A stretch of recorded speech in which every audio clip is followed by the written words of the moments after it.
CrowdStrike is the top pick for a long-term play here, Sam. Yeah, there certainly seems to be a view that cybersecurity is going to be less punished, certainly in this sell-off and some of these fears. Thanks so much for breaking down the details of the Morgan Stanley note for us today. Marley, let's trade it now with Tim Bigham, option strategist of Pilot AI. How would you approach an example trade for this name, Tim?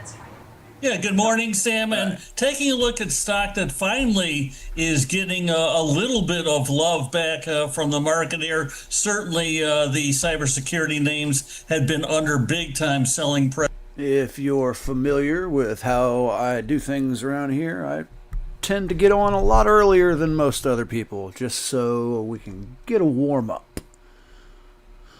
I hope everybody's having a good morning so far.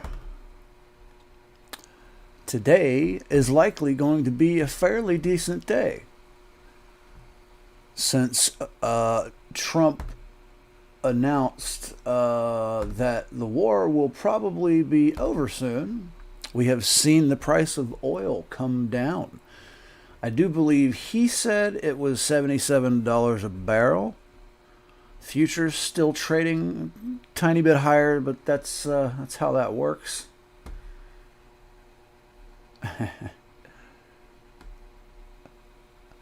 Yeah, I am going to be in and out until around 9-ish. I'll be popping in and out. I'm going to spend this time gathering info and just perusing TradingView. Y'all are free to watch. I'll leave on something interesting in the news, or whichever one I find the most interesting. If you've got any suggestions, by all means, drop it in the chat. I'll be happy to take a look at whatever you want to take a look at. As far as stocks or crypto is concerned, or any video. If anybody wants me to pull up anything in particular. We are a slow-moving morning people over here. I am. Get you some coffee.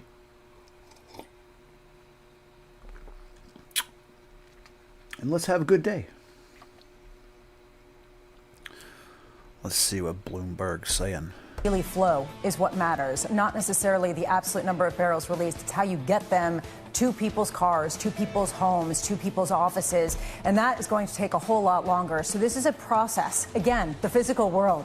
I'm just still reeling from that conversation, thinking about how much the physical world needs to adapt to a reality that seems to be shifting very quickly. Does the equity market need to adapt to that reality as well? It is what we call an anticipatory asset class, anticipating a better future beyond where the spot price is currently trading for crude. Equities are just about unchanged on the S&P 500. The Nasdaq is unchanged as well. The Russell, small caps and the more cyclical parts of this market have been in a bit of trouble over the last week. That's down by a third of 1%. And that's partly hinged on what kind of policy the response could be from the Federal Reserve. What offsets the fact that higher oil prices are going to crimp consumer spending? Michael Reed of RBC pointing to middle-income families struggling with higher oil prices and the most exposed among any. That's the stock market story this morning. Let's get you some single names, some morning movers. Let's begin with Oracle. That stock price cut in half since the September high. It's been a read on the AI build-out, but also a company under intense pressure. The stock is up by 10% in the pre-market. The revenue outlook could reach $90 billion in the fiscal year beginning in June. This, according to the company, on average, the estimate $86.7 billion, so better than expected for that name. For Porsche, they are in a bad place, stuck between a rock and a hard. If you are having trouble seeing anything or hearing anything, or if you'd just like me to pull up something else, by all means, mention it in the chat. That's what it's there for, guys. I am still perusing. Let's see what... I've got Schwab, Bloomberg, Yahoo, and Fox Live now pulled up. Let's see. I think I'm going to put Fox Live on just because Pete Hegseth was speaking momentarily ago.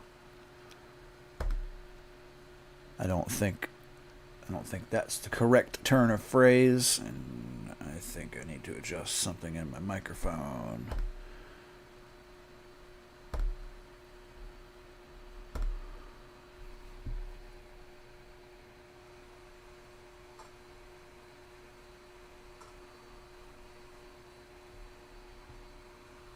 Hello.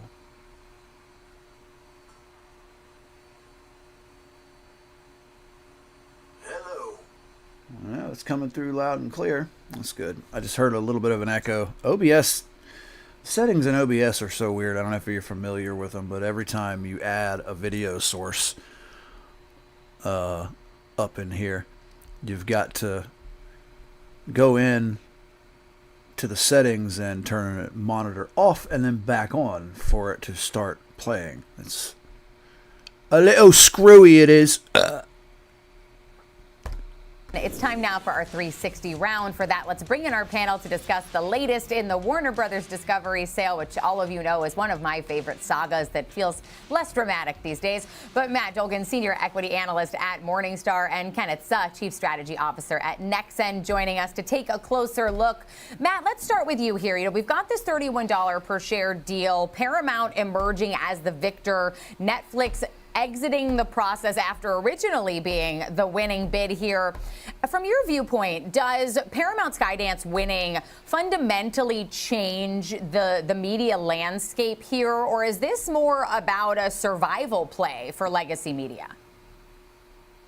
Well, can it be both? I think that this enhances the survival, and survival might be too strong of a word, but it probably cements Warner Brothers Discovery and Paramount when they're together as legitimate competitors at the top, top tier streaming competitors for subscription streaming. And so that changes the outlook for these companies, and I think makes it a little bit easier for them when they're together.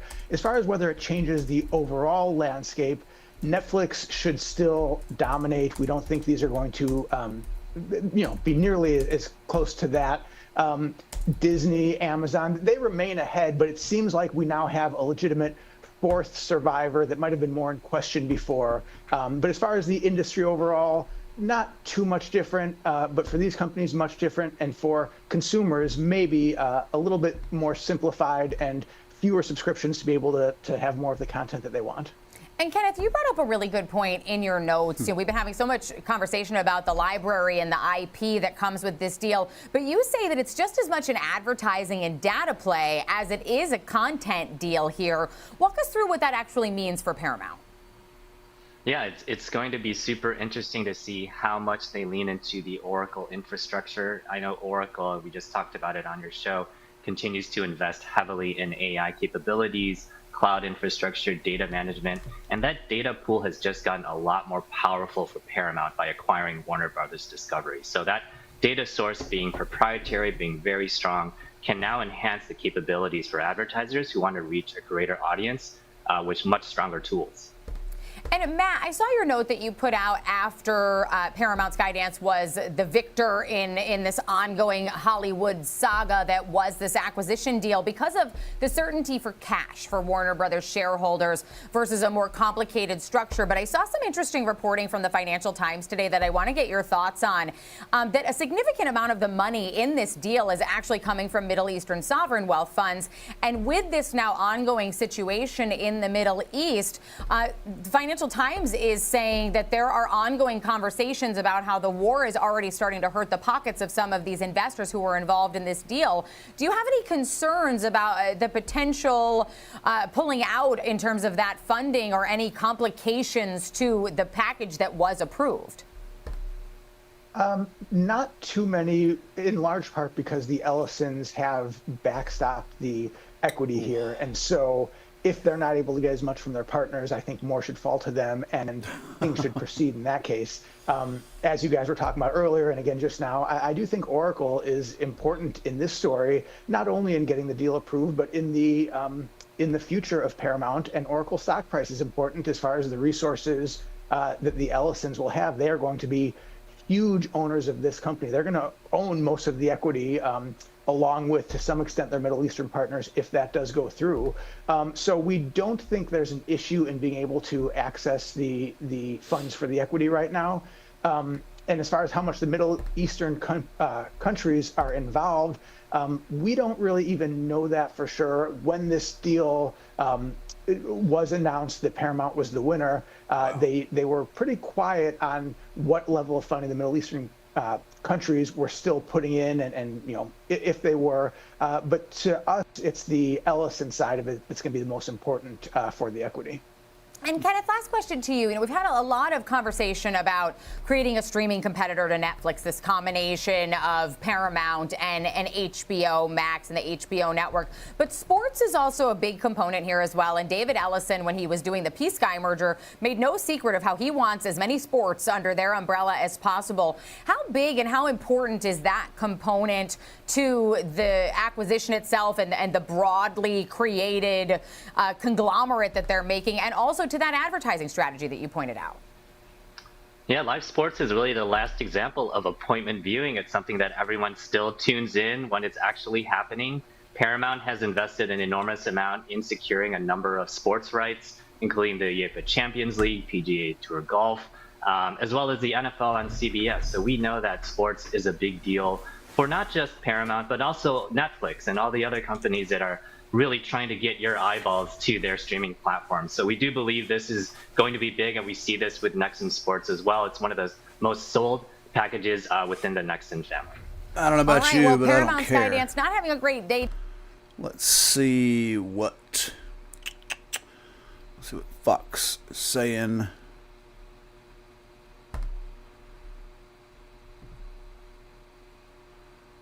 I like to make it visible before I hit unmute. Earlier on today is when I did see some of that really heavy, thick smoke, which could suggest some more of those strikes in the area. I also want to pivot from this live image, take us out to some of these social media posts courtesy of the Israel Defense Forces as they are providing an update to the public here on some of their operations. So they say this specifically. I would love to point out to anybody who cares, methanol futures skyrocketed yesterday. I mean, relatively speaking, I don't know if you can see it, but there's really no candles on this because it's they're not as volatile as a lot of other stocks are. I mean, obviously, according to the RSI, it's been a little high for a moment. Each candle is a day, and as you can see, or maybe you can't, each of these candles is just a sliver, so it doesn't really move much throughout the day. But I found it really interesting. Yeah, you see, methanol futures had the biggest change in the futures market yesterday. Let's see if that's changed. Yeah, no, 40% increase yesterday. Crude oil was in 4th place. And then frozen orange juice. What I did find funny is yesterday, cocoa futures was like number 3. Cocoa. That shows us what our priorities are in the world, huh? Natural gas, we need our fuel to make anything happen. And then more oil and more oil. And then orange juice and cocoa. I find that funny. Amongst all of the fuels, it's all fuel. It's all fuel. Silver is somewhere in there. There's soybeans. Finally, something other than fuel. But then cocoa. I find that hilarious. Anywho, let's put Fox back on. I don't like calling Live Now Fox, even though it is technically Fox. It's not on the same ticket as Fox News by any stretch. They're a lot more balanced. I don't know if that's the right word. Yeah. But a lot of people see Fox and that immediately turns them off. Because, Fox News did get busted lying that time when all the other ones lie through their teeth constantly or, mischaracterize it. Anyway, that's a topic for another discussion. As a bulwark for Christians in the region at a time when conflicts have decimated Christian communities that date from the time of the apostles. Again, that is according to the Vatican, as they are tracking these Middle Eastern developments. At the same time, though, drones earlier on today targeting Oman as well. Oman said on Wednesday that it shot down an Iranian drone and another crashed into the sea near its port. And a state-run Oman news agency quoting an anonymous security official making that announcement, saying there were no human or material losses in today's drone attack. Now, that port has been a key resupply point for the aircraft carrier, the USS Abraham Lincoln, and its strike group amid the war. So just bringing you all of those up-to-date minute-by-minute updates here as we take a look at the live images coming out of Beirut. We'll be right back.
Let's see what that picture actually looks like by comparison, shall we? Video capture device.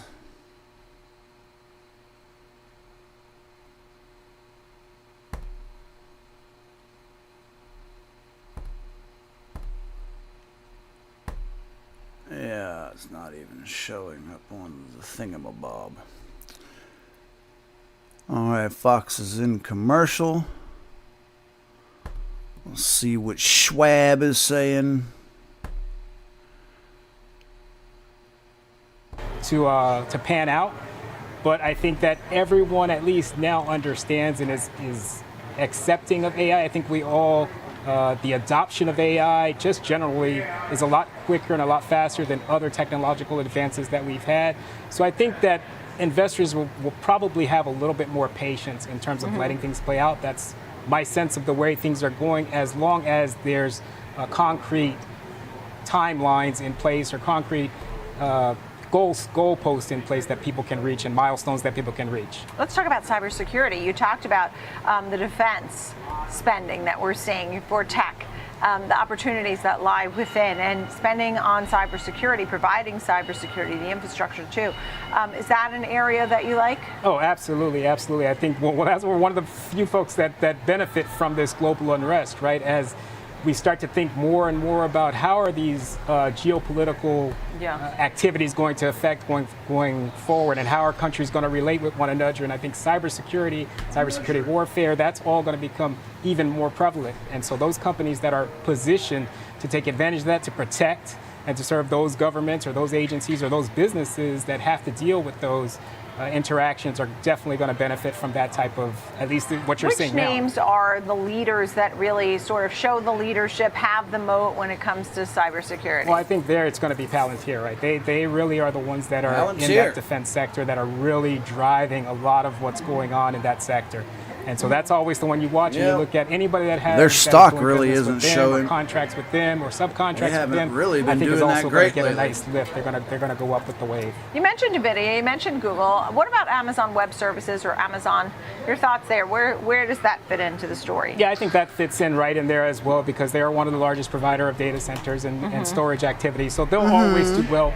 I think one of the things that you're going to see is everyone's trying to make this rush to figure out, okay, where is the next best place to be where we can do these huge build outs and also have cheap energy costs. This guy I think one of the doesn't things get on that TV people were very doing, often, does he? at least in the last couple of years, they were moving a lot of that towards the Middle East. And with this unrest, there's some uncertainty around that. So I think you will see people start to look at alternatives to just the Middle East. Where else can we get lower cost energy? Where else can we do build outs? And quite frankly, I think that could be a potential benefit of everything that's happened in Venezuela. That's going to take a lot more time, but it could be a benefit. So do you buy the triple Qs? Do you buy the IGV? Do you buy a NASDAQ here? What is your suggestion? I would always, the indexes are always a good safe bet, as well as some of the funds related to the infrastructure development. Anybody that has, a strong hold or strong portfolio with the likes of your Palantirs or your OpenAIs. I think that those, in terms of index or ETFs or anything like that, those are going to be the ones that are going to be the strongest and the safest bets long term. Because those, again, I will keep harping on this, despite the fluctuation in the market. I think the infrastructure players are going to be strong for the long term. What are people saying that you think, no, that is wrong? Or is it AI bubble, some of the naysayers? I mean, what is it that they say that you say, no, I need to fix this? Yeah, no, again, I harp on this quite a bit, but I don't think we're in an AI bubble. I think that the money that's being poured into AI, it's not the same as the dot-com bubble, for instance. I think most of the money that's going in currently is still institutional money, still professional money. It hasn't really reached that retail level yet. When we start to see a lot more IPOs on second-tier companies or companies that are servicing some of the larger players, and people just running to invest in those without those companies having any real traction, I think then there'll be some concern. But at least currently, I think we're in a good spot. I think most of the money, even on the quote-unquote disruptive technologies or the new technologies, is still coming from the professional side of the investment. All right, Marcus Baudet, co-founder of BIG Capital. Thank you so much for joining us. A great conversation there. Really appreciate it.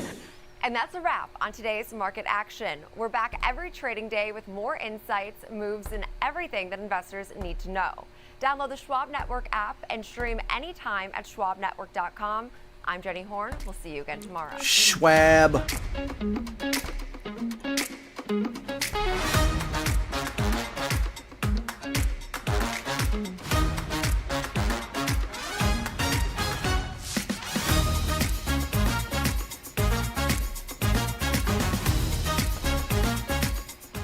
Welcome to Schwab Network, where real-time market coverage meets expert Who in the strategy. hell is sending From the me a opening message bell this to the early? closing bell, we've got you covered. Get inside the minds of pro traders. My point is that they're getting Live analysis, breaking news, and sharp trade ideas minute by minute. With shows built for action, we break it all down in real time with speed, accuracy, and precision. All right, I think one of the most important things is you're making a play. So hopefully that shows up soon. What the fuck? A risk-defined way here going into earnings. So that would be a further downside area to watch. Smart insights. Action. What the fuck is going on? Hey, Dad. I have a question for you. Sure. When did Granddad first start investing? Granddad had an account with Schwab before there were branches in the area. He really started with nothing. He worked hard, and after he passed away, the torch has been passed to me, and my advisor, Jennifer, she was with me with the journey, helping with the estate distribution. The two grandchildren, planning for their college education. Sorry. Someday it'll be their turn.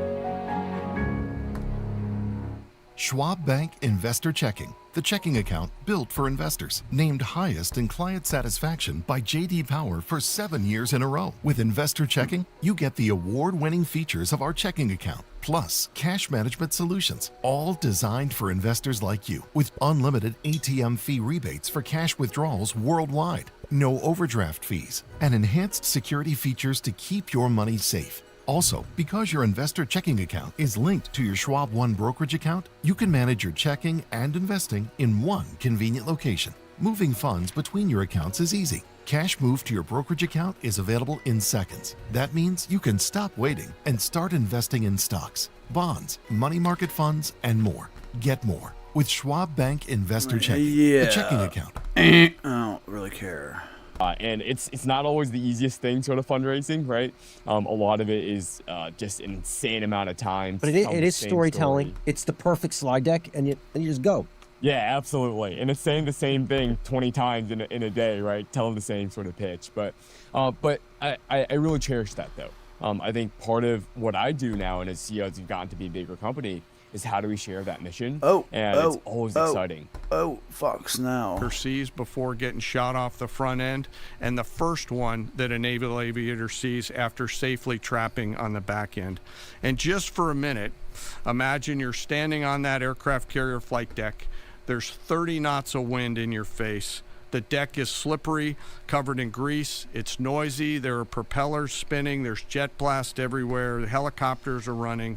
Your head is on a swivel, and you're trying to direct a multi-million-dollar fighter into a 1-foot square box so that those naval aviators can be shot off into the black of night to go do America's work. Those jets are fully loaded with missiles and bombs, and they are a world-class team combined with the naval aviation and the aviators in those jets. This beautiful symphony of American spirit is the definition of perfectly organized chaos. And these crews do it every single time the carrier is at work. Oh, by the way, in the middle of the night and oftentimes in the pouring rain. These are dedicated young people who take the road less traveled to serve their great nation, doing the deeds that we need them to do. America's enlisted force is the pride of every nation's military, certainly ours, and the envy of every other one as well. Each and every one of them out there across the joint force are extraordinary, and in particular today I want to highlight the yellow shirts. Ladies and gentlemen, our work continues. It'll continue to be difficult. I ask every American to keep our deployed force and their families in our thoughts. Combat deployments can be tough on the force and the families, and it's important that we continue to remember that. I remain deeply humbled by the 2.8 million members of the Joint Force, and I'll end where I started, and that's remembering our fallen and their families whose sacrifice will be felt forever. And with that, I'll take some questions with the Secretary. A beautiful symphony of American spirit. Well said, Mr. Chairman. Thanks, sir. And I will just note that no other country in the world is capable of executing what the chairman just described, day after day, night after night, unrelenting. Well said. Thank you. Yes, sir. So we were just listening in here to the update that we had from the Pentagon just yesterday on Operation Epic Fury. Earlier on, I played out the opening comments from Secretary Pete Hegseth, and then just now we had that operational update from General Dan Kane. We do need to step away for a quick commercial break, but the conflict in the Middle East does remain our top story. No commercial break for me, baby. JP Morgan Asset Management mentioned China. China, of course, still getting Iranian crude, believe it or not. Wall Street Journal wrote this up this morning. For now. Data. Basically, the only oil that is going through the Strait of Hormuz is Iranian oil, and those tankers, that level is actually higher, and all of that oil we know goes to China. Amazing. Futures right now negative, 1/10%. Yep. Next hour, Deepak Puri of Deutsche Bank, Samantha Dada, Goldman Sachs, Tiffany Wilding of PIMCO, David Rubenstein of the Carlyle Group. The Carlyle Group, really. Looks like my camera is being retarded.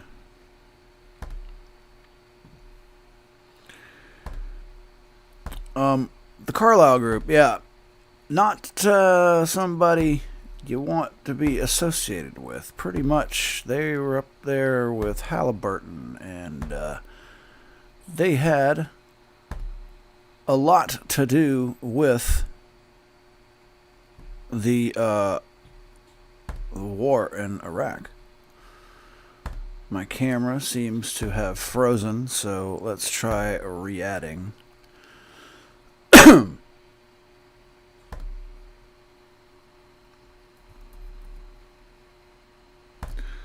do apologize for the stupidity. For some reason, I can't manage to get my my new camera to act as a webcam, but that's okay.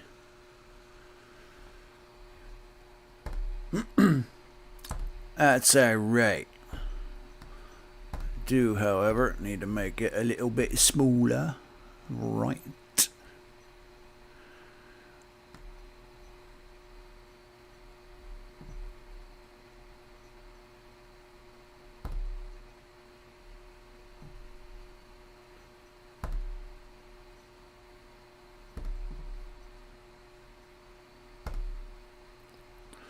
All right, let's see what live now is talking about. Lahara. We are still following all of the developments coming out of the... We are still an hour and a half away from the market opening bell. I'm glad to have you here. Even if you are the only one here, I'm here just for you, baby. Some areas inside of Iran, but we do not have those images right now to showcase. If and when we do get them, we'll bring them to you, as always. We're also monitoring another live event that is set to get underway very soon. I just want to bring it up here briefly. So we are seeing here Parliament members debating on Parliament floor here in the UK, and we are expecting for British Prime Minister Keir Starmer to also address members of Parliament. While we wait for the Prime Minister to step up here and make some of those comments, I do want to head back out to the question and answer portion of the latest update that we had from the Pentagon just yesterday. That is where Secretary Hegseth and General Dan Kane provided that update on Operation Epic Fury. Let's listen into what they had to say for some of these media questions that they received. And a reminder that as soon as we see a Prime Minister Keir Starmer step up to that microphone, we will take it live. Oh yeah, you're gonna take it. Missile capabilities degradation and 83% drone degradation, and I know the chairman just repeated those numbers. We've seen the most amount of fighting these past 5 days. Is there any update to those percentages? And also, are you able to give any quantification of degradation to the enemy's nuclear capabilities yet?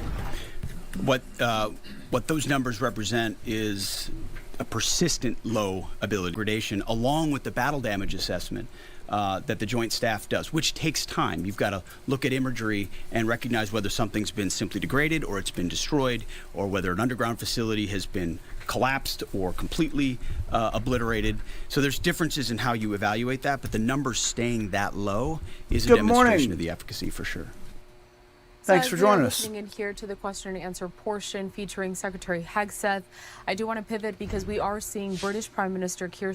I don't care about the British Prime Minister. I'll let him speak though, because before we, I like to get on here early just so we can, peruse and whatnot. Most people who do their live streams for Market Open usually wait until like 10 minutes before it. I guess they've got better things to do than hang out with their people. Not me. My audience is so small, I need every one of you I can get. And I love every one of you the same. Even if there are just 2 or 3 people watching. Let's go see what these dickhead politicians are talking about. To be clear, they're all dickheads, aren't they? Jobs in Wolverhampton and Willenhall. I can thank my honourable friend and very happy to arrange the meeting that she is asking for. Our £1 billion investment in new helicopters is good news for steelmakers in her constituency and secures thousands of jobs across the United Kingdom. Mr. Speaker, we're making defence an engine for growth. Jobs building helicopters, new Typhoons in the northwest, new frigates, creating a decade of shipbuilding on the Clyde. A Labour government investing in our armed forces. Leader of the opposition, Kemi Benno. Thank you, Mr. Speaker. Why does the Prime Minister think now is the right time to increase the cost of petrol? Prime Minister. Mr. Speaker, we are not increasing the cost of petrol. We're absolutely clear in taking the measures that are necessary to deal with the impact of the conflict in Iran. We're dealing with that with other allies. We're taking the necessary action. But the best thing that we can do, Mr. Speaker, is to work with others to de-escalate the situation. And Mr. Speaker, as I said to the House last week, I took the decision that we should not join the initial US-Israeli offensive against Iran. The leader of the opposition attacked me for that decision relentlessly. She said that the UK should have joined the US and Israel in the initial offensive strikes. Mr. Speaker, then yesterday, in the wake of the economic consequences, the leader of the opposition totally abandoned her position. What, she wise up? She told the BBC, I never said we should join.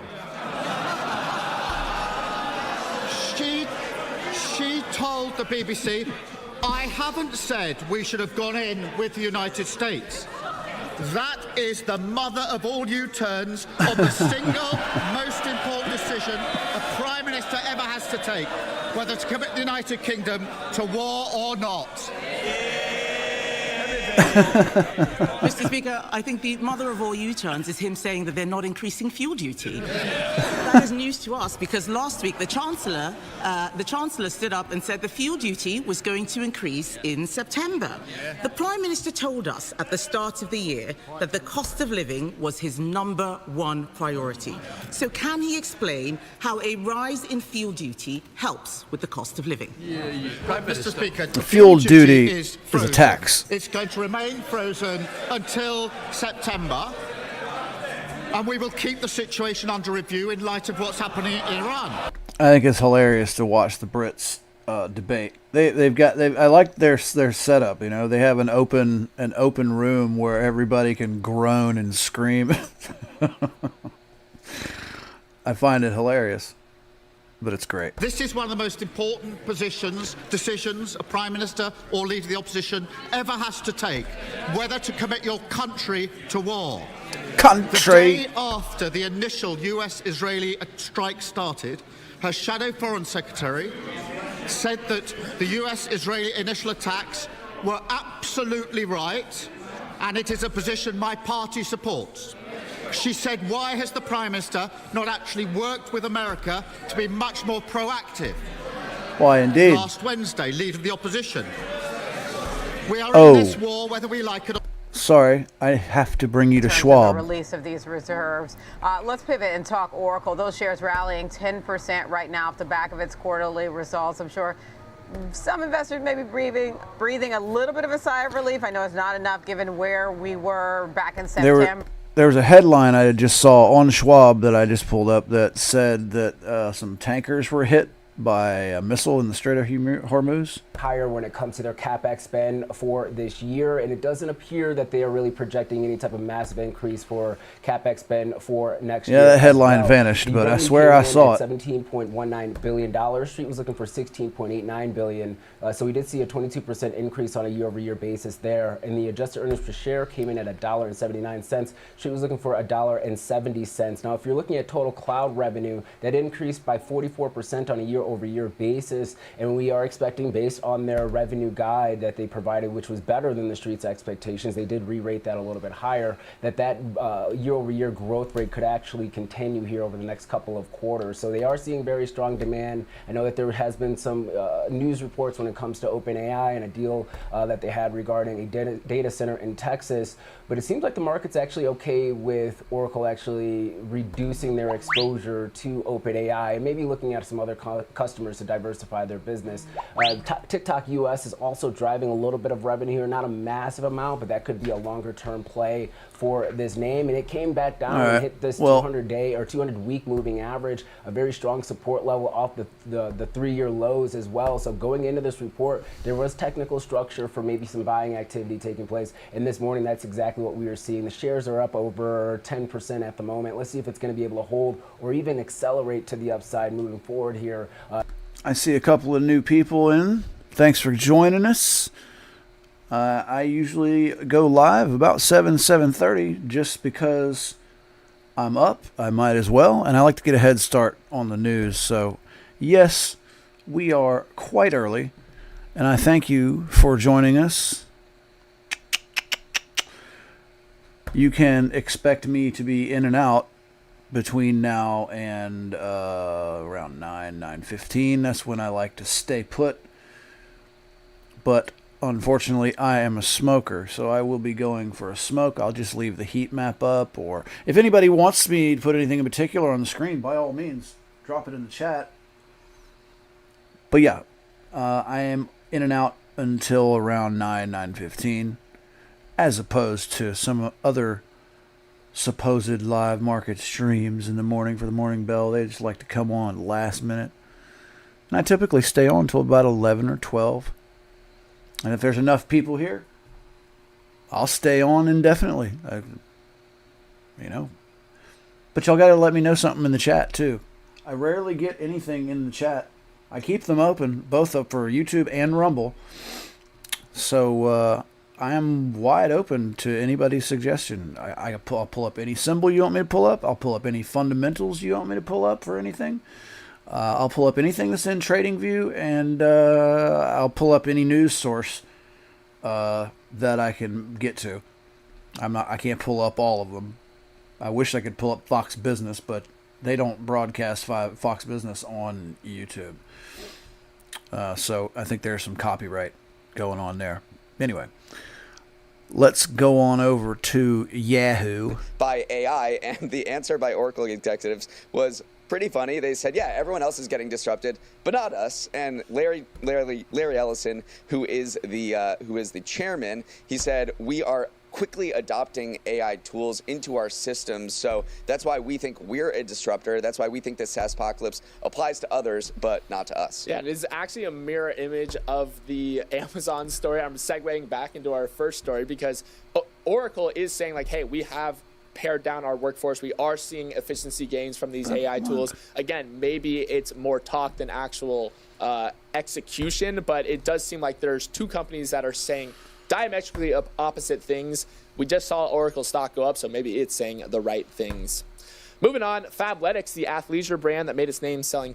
Okay, now I'm going to hit Bloomberg. Before this even broke out in terms of Iran, and David Kelly wrote about this in his note, between January to June, as we head into peak oil driving season, you have 30 cents premium going into the energy complex, oil and gasoline prices. So already prices are primed to be higher in the summer.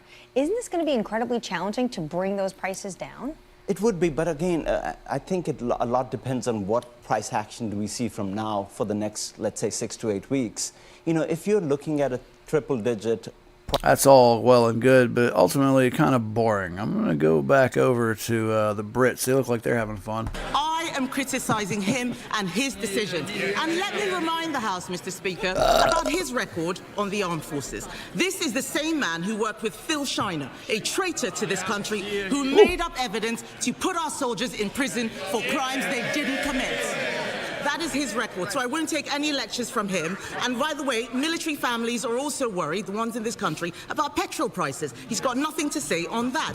And there's another group of people, Mr. Speaker, who have been hammered by this government. Farmers. I spent all last year telling the Prime Minister that his family farms tax was killing British farming. Now, those farmers are being punished with higher fuel prices. Does the Prime Minister think that's fair? So, Mr. Speaker, no apology to our pilots who are risking their lives. And I'm not going to take lectures from someone who says we should join the war. And a week later says, can I change my mind? I got that wrong. It is deeply embarrassing. Oh, people change their mind all the time. Mr. Speaker, last week she's not the only one, the leader of reform. We should be part of this with the US and the Israelis. We have to get rid of the regime. We should do all we can to support the operation. I make that perfectly clear, he said. Until yesterday, screeching U-turn, we shouldn't get ourselves involved in another foreign war. Two parties packed with failed Tories led by leaders who are not fit to be Prime Minister. Mr. Speaker, he doesn't want to talk about fuel duty because he has got absolutely no answers. The Conservatives are on the side of farmers. We are also on the side of drivers. We froze fuel duty every year from 2011, and in fact, we cut it in 2022 because we care about the cost of living. Labour think drivers are a cash cow. And now, Mr. Speaker, they think that drivers are a cash cow, and now they're hiking fuel duty for the first time in 15 years. Everyone in this house knows the pattern. First, he'll march his backbenchers up the hill. Then they'll be forced to defend fuel duty rises in the local elections. Then there'll be another humiliating U-turn. So why doesn't the Prime Minister just stand up, admit he's got it wrong again, and scrap the fuel duty hike now? Mr. Speaker, in the last 2 weeks, I've made two of the most important decisions a Prime Minister can make. The first is that we should not join the war in Iran. The second is we should protect British lives and the British national interest. The leader of the opposition decided that we should join the war against Iran. A week later, that we should not join the war against Iran and to insult our armed forces. She has utterly disqualified herself from ever becoming Prime Minister. Thankfully, she never will.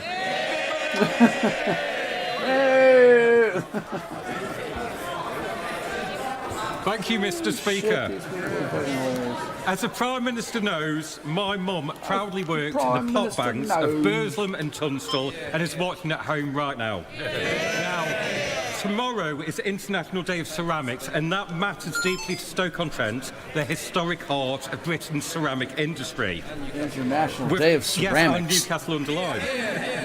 With energy prices rising, again, due to global instability, will the Prime Minister please tell my mum and our fellow Stokies what additional support the government will give energy-intensive industries like ceramics so the kilns of Stoke-on-Trent can fire for generations to come? He raised a really important issue, and I know that not only... I understand ceramics may be important to the Brits, but they're not important to me. I could give up less.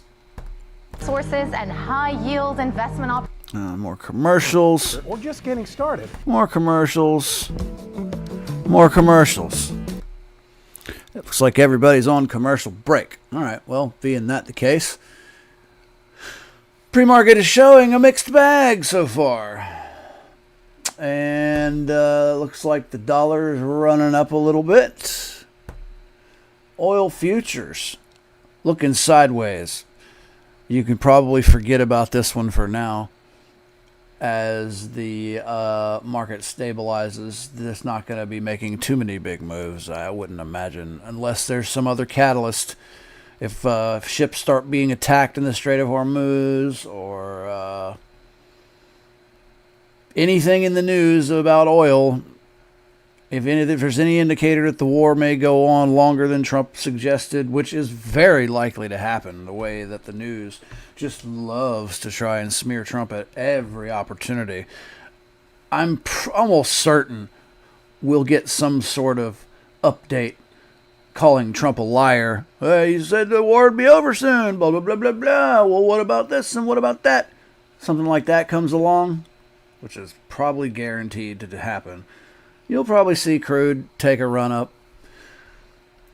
But, I mean, the $150 a barrel talk seems to have all but vanished. That would be an excellent opportunity. If you had $1,000 or $2,000 to throw at it. On Coinbase, you can get 10x leverage. That's the most they offer on these futures. You probably get more elsewhere. I don't know. But on Coinbase, slap 10x leverage on that, and you've got a $10,000 play on it. Which means for every dollar it goes up, you'd make over $100. However, if the price shifts down 10%, since that's all of that investment, of the investment that will actually be your money, if it goes down 10%, you lose everything you put into it. So keep that in mind when playing with leverage. Whatever the percent is of your input, that's the percent that the stock goes down and you lose everything. That's the percentage of loss that you can handle before you get liquidated. If you use 100x leverage, your contribution to that is 1%. If your thing you're investing on goes down 1%, you get liquidated. 50x leverage, you have 2% of that investment. Your investment moves down 2%, you lose all of your money. You get liquidated. I hope that makes it very clear to anybody who might have wondered. But I see a lot of people wondering, why did it get liquidated? It only moved this much. Well, yeah, if you're using crazy leverage, you don't have much wiggle room unless you've got more money in the liquidity pool. You know, if you want to use 100x leverage, but you want a 5 to 10% wiggle room, then you need to put 5 to 10 times your investment in the liquidity pool and just let it sit there, as in money not invested, just sitting in your account. That'll guard against liquidation. That'll give you more more wiggle room. That's how that works. So if you're unfamiliar with derivatives, or you've played with derivatives before and said no because you got liquidated and you don't understand why, that's the secret. They're applying to the FCC. The FCC could well approve this. So they are going to send up, if it gets approved, a satellite roughly the size of a dorm fridge. And then once it's in space about 400 miles up, it is going to unfurl a square mirror that's nearly 60 feet wide.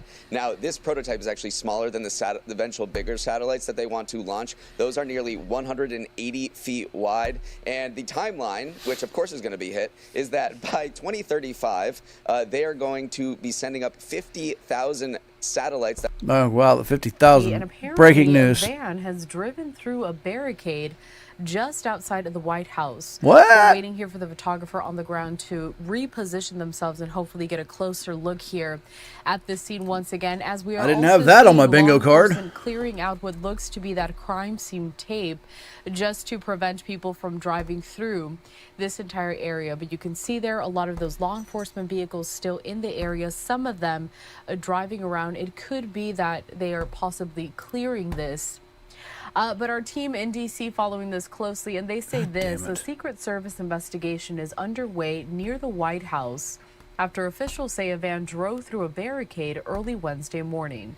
This is what we know so far. The Metropolitan Police and Secret Service responded to the vicinity of the White House around 6:30 a.m. after a van drove through a barricade at Connecticut Avenue and H Street. The driver of the van was apprehended, and according to police, no injuries have been reported. And there you can see that very active scene that I just mentioned moments ago.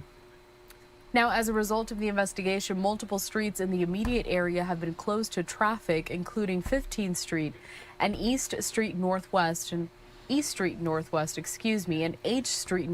between 15th and 17th Streets. Drivers are advised to avoid the area and seek alternate routes, and commuters traveling through downtown Washington should expect delays. Officials have not yet released further details. This is, of course, a developing story, and so we'll be working with our partners on the ground and in the area just to get some more of those updated details. So far, this is what we have in terms of the live picture and the very... Guys, I'm going to go grab a smoke. I'm going to leave this news on just for any breaking reports. I'll be right back. So this morning, the driver of the van was apprehended by police, and several roads are closed nearby as the Secret Service does continue its investigation into this incident. We'll keep monitoring this for any more updates and bring them to you here at Live Now from Fox. In the meantime, though, I do want to head back out to the live event that we were showcasing just before the commercial break, and it includes UK Prime Minister Keir Starmer continuing to address members of Parliament.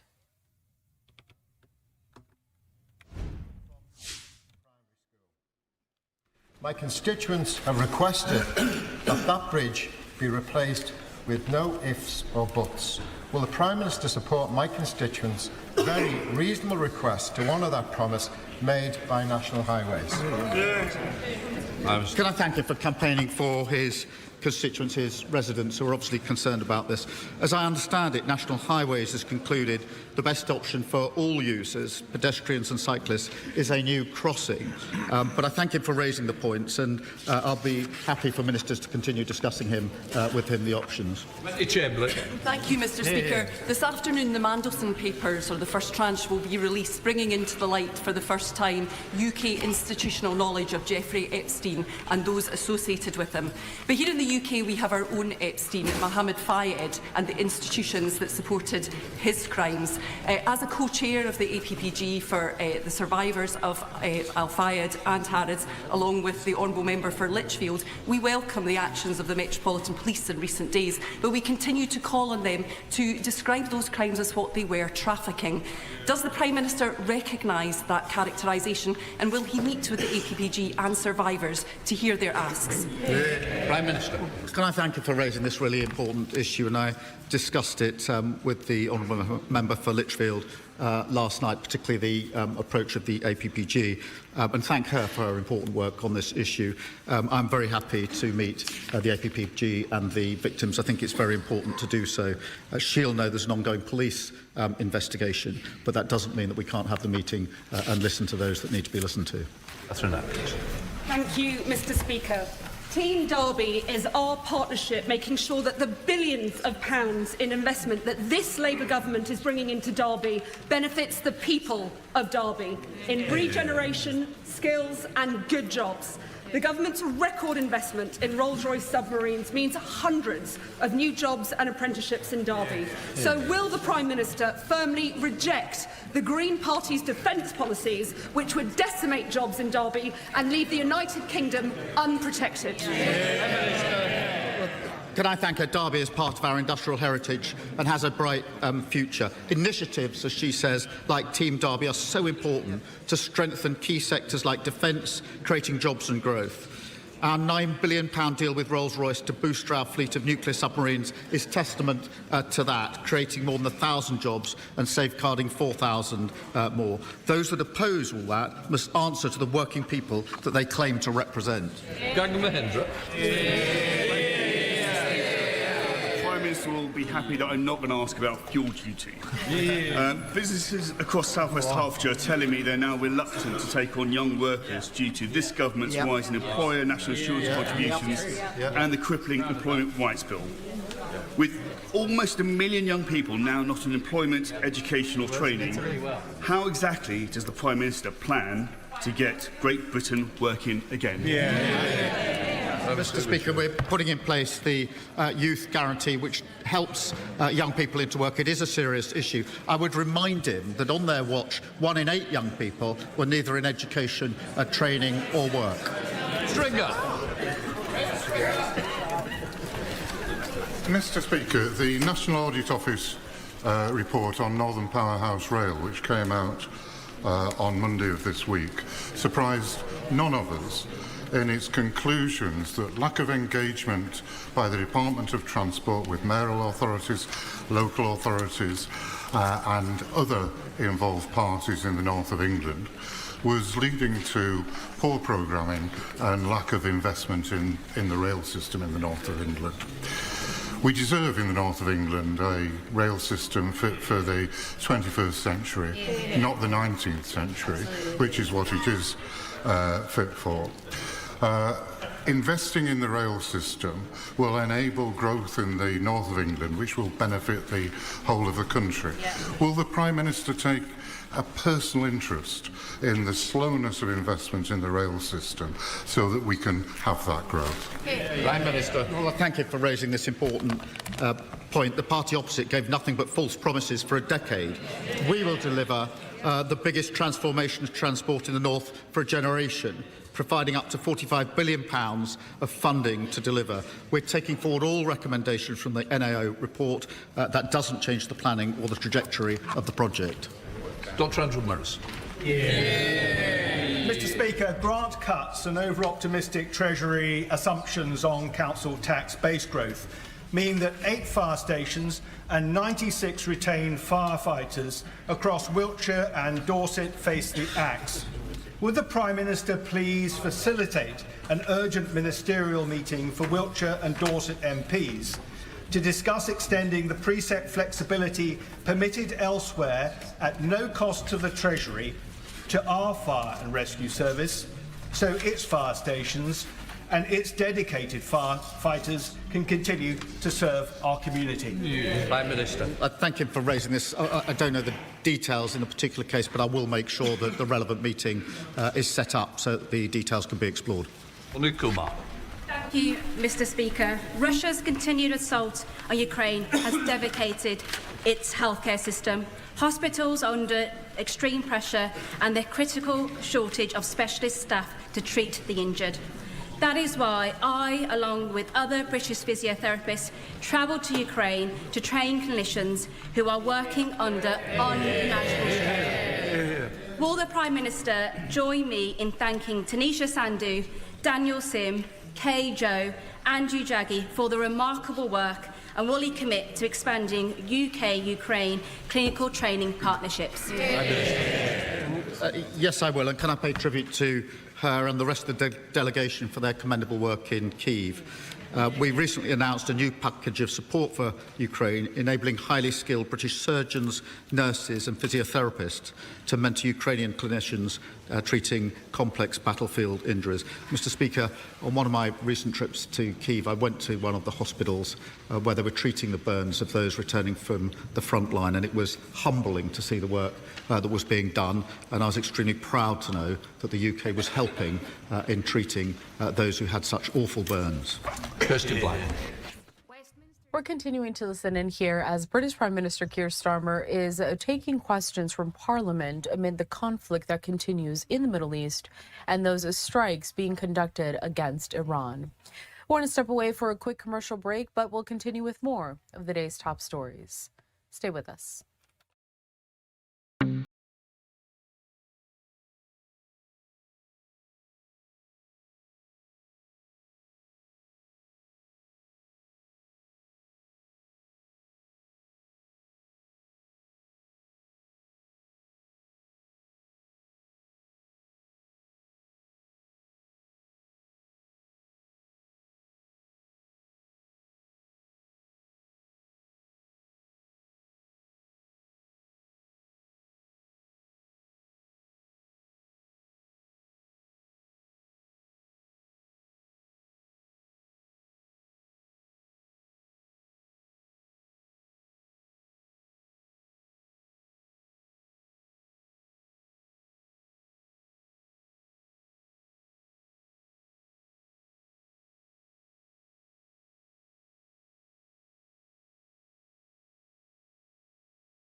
Time right now is 8:31 on the East Coast, 5:31 on the West Coast. My name is Karala Hara, and we want to stay with the top story of the day so far, which continues to be the escalating conflict in the Middle East. We're waiting for the markets to open to see how it is reacting as that war does continue. We know that it's impacting global markets and specifically the price of oil. For the past couple of days, the Dow Jones has been in the red. It dipped into the green, I believe, briefly yesterday as well, though. In the meantime, we're going to get to some comments from White House Press Secretary Caroline Leavitt. She was talking about this ongoing conflict in Iran, also taking questions from the press. People last night, the United States military is making tremendous strides towards achieving our military objectives for Operation Epic Fury. 10 days in, this campaign has been a resounding success thus far, and America's warriors are winning this important fight at an even faster pace than we anticipated. More than 5,000 enemy targets have been struck so far. Iran's ballistic missile attacks are down more than 90%, and their drone attacks are down by approximately 85% since the start of Operation Epic Fury. The United States is also annihilating the Iranian regime's navy, and we have destroyed more than 50 Iranian naval vessels, including a major drone carrier ship. None of the regime's vessels are operating in major regional waterways, and the Iranian Navy has been assessed as combat ineffective. The trend is clear. U.S. combat capabilities are increasing and growing more lethal and dominant by the day, while the Iranian terrorist regime's ability to respond has rapidly declined. Now, the U.S. military is moving to dismantle Iran's missile production infrastructure. Our incredible B-2 bombers recently dropped dozens of 2,000-pound penetrator bombs on deeply buried missile sites. Last night, President Trump reiterated his commitment toward keeping oil flowing through the Strait of Hormuz so the United States and all of our allies can receive their energy needs. President Trump will not allow rogue Iranian terrorists to stop the freedom of navigation and the free flow of energy. Let me be clear. It is a good thing to wipe out terrorists who indiscriminately target civilians and attempt to hold the global economy hostage, and President Trump should be commended for doing so. As the president made unequivocally clear to the remaining elements of this terrorist regime in his statement yesterday, if they do anything to stop the flow of oil or goods within the Strait of Hormuz, they will be hit by the world's most powerful military 20 times harder than they have been hit thus far. Moving forward, the stated objectives for Operation Epic Fury remain the same. Destroy the terrorist regime's ballistic missiles, raise their Iranian missile industry to the ground, ensure their terrorist proxies can no longer destabilize the region, and ensure that Iran never obtains a nuclear weapon. President Trump remains confident these goals will be accomplished in swift fashion. As for the oil, President Trump fully offered the U.S. Navy to escort tankers when necessary. The president and his energy team are closely watching the markets, speaking with industry leaders, and the U.S. military is drawing up additional options following the president's directive to continue keeping the Strait of Hormuz open. I will not broadcast what those options look like, but just know the president is not afraid to use them. Rest assured to the American people, the recent increase in oil and gas prices is temporary, and this operation will result in lower gas prices in the long term. Once the national security objectives of Operation Epic Fury are fully achieved, Americans will see oil and gas prices drop rapidly, potentially even lower than they were prior to the start of the operation. And we will live in a world where Iran can no longer threaten the United States or our allies with a nuclear bomb. On another matter here at home, President Trump is urging Congress to pass the Save America Act, one of the most critical pieces of legislation in our nation's history. The Save America Act is overwhelmingly popular with all Americans because each provision is rooted in common sense. The Save America Act has 5 simple requirements as requested by the President of the United States. Number 1, voters have to show ID to cast a ballot in an American election. Very simple.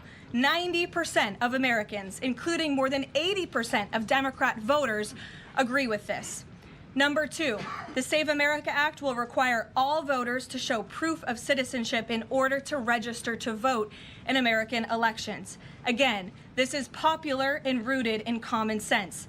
Only American citizens have the right to vote in American elections. But after Joe Biden and the Democrats allowed tens of millions of illegal aliens into our country, it's more important than ever to ensure that only American citizens are registering to vote on our nation's voter rolls, and Congress needs to pass this.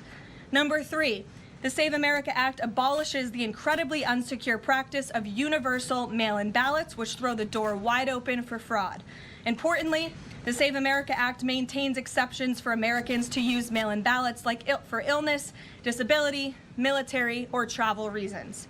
The bipartisan 2005 report of the Commission on Federal Election Reform, chaired by, of all people, former President Jimmy Carter and former Secretary of State James Baker, concluded that, quote, absentee ballots remain the largest source of potential voter fraud, and it is time for Congress to finally address this. Number 4, the Save America Act permanently bans men from competing in women's sports. President Trump signed a landmark executive order upholding the promise of Title IX and ending this dangerous and unfair practice. But now it's time for Congress to codify this into law. Number 5, the Save America Act bans transgender mutilation surgery for children. Again, President Trump signed a common sense executive order to do this and kept his promise to the American people, but now Congress needs to do the same and codify it. It's well past time for Democrats in Congress to stop perpetuating the radical and false claim that you can somehow change a child's sex. You cannot. Passing the Save America Act is the most important thing that Republicans and, frankly, Democrats can do to strengthen election integrity and protect our democracy. It's what the American people elected Republicans to do, and they must deliver on it as soon as possible. The president is calling on Congress to get the job done and send this historic piece of legislation to his desk immediately for signature. So with that, today, I will take your questions. Benny, thank you for being here, and why don't you start us off? Thank you, Caroline. So my first question is we're listening in here to the White House press briefing given yesterday by Press Secretary Caroline Leavitt. Now, as they transition and take some questions here from reporters, we are going to step away for a quick commercial break, continuing with more of these comments when we come back.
Welcome back into Live Now from Fox. Let's continue to listen in to White House Press Secretary Caroline Leavitt as she takes questions from reporters at a briefing just yesterday.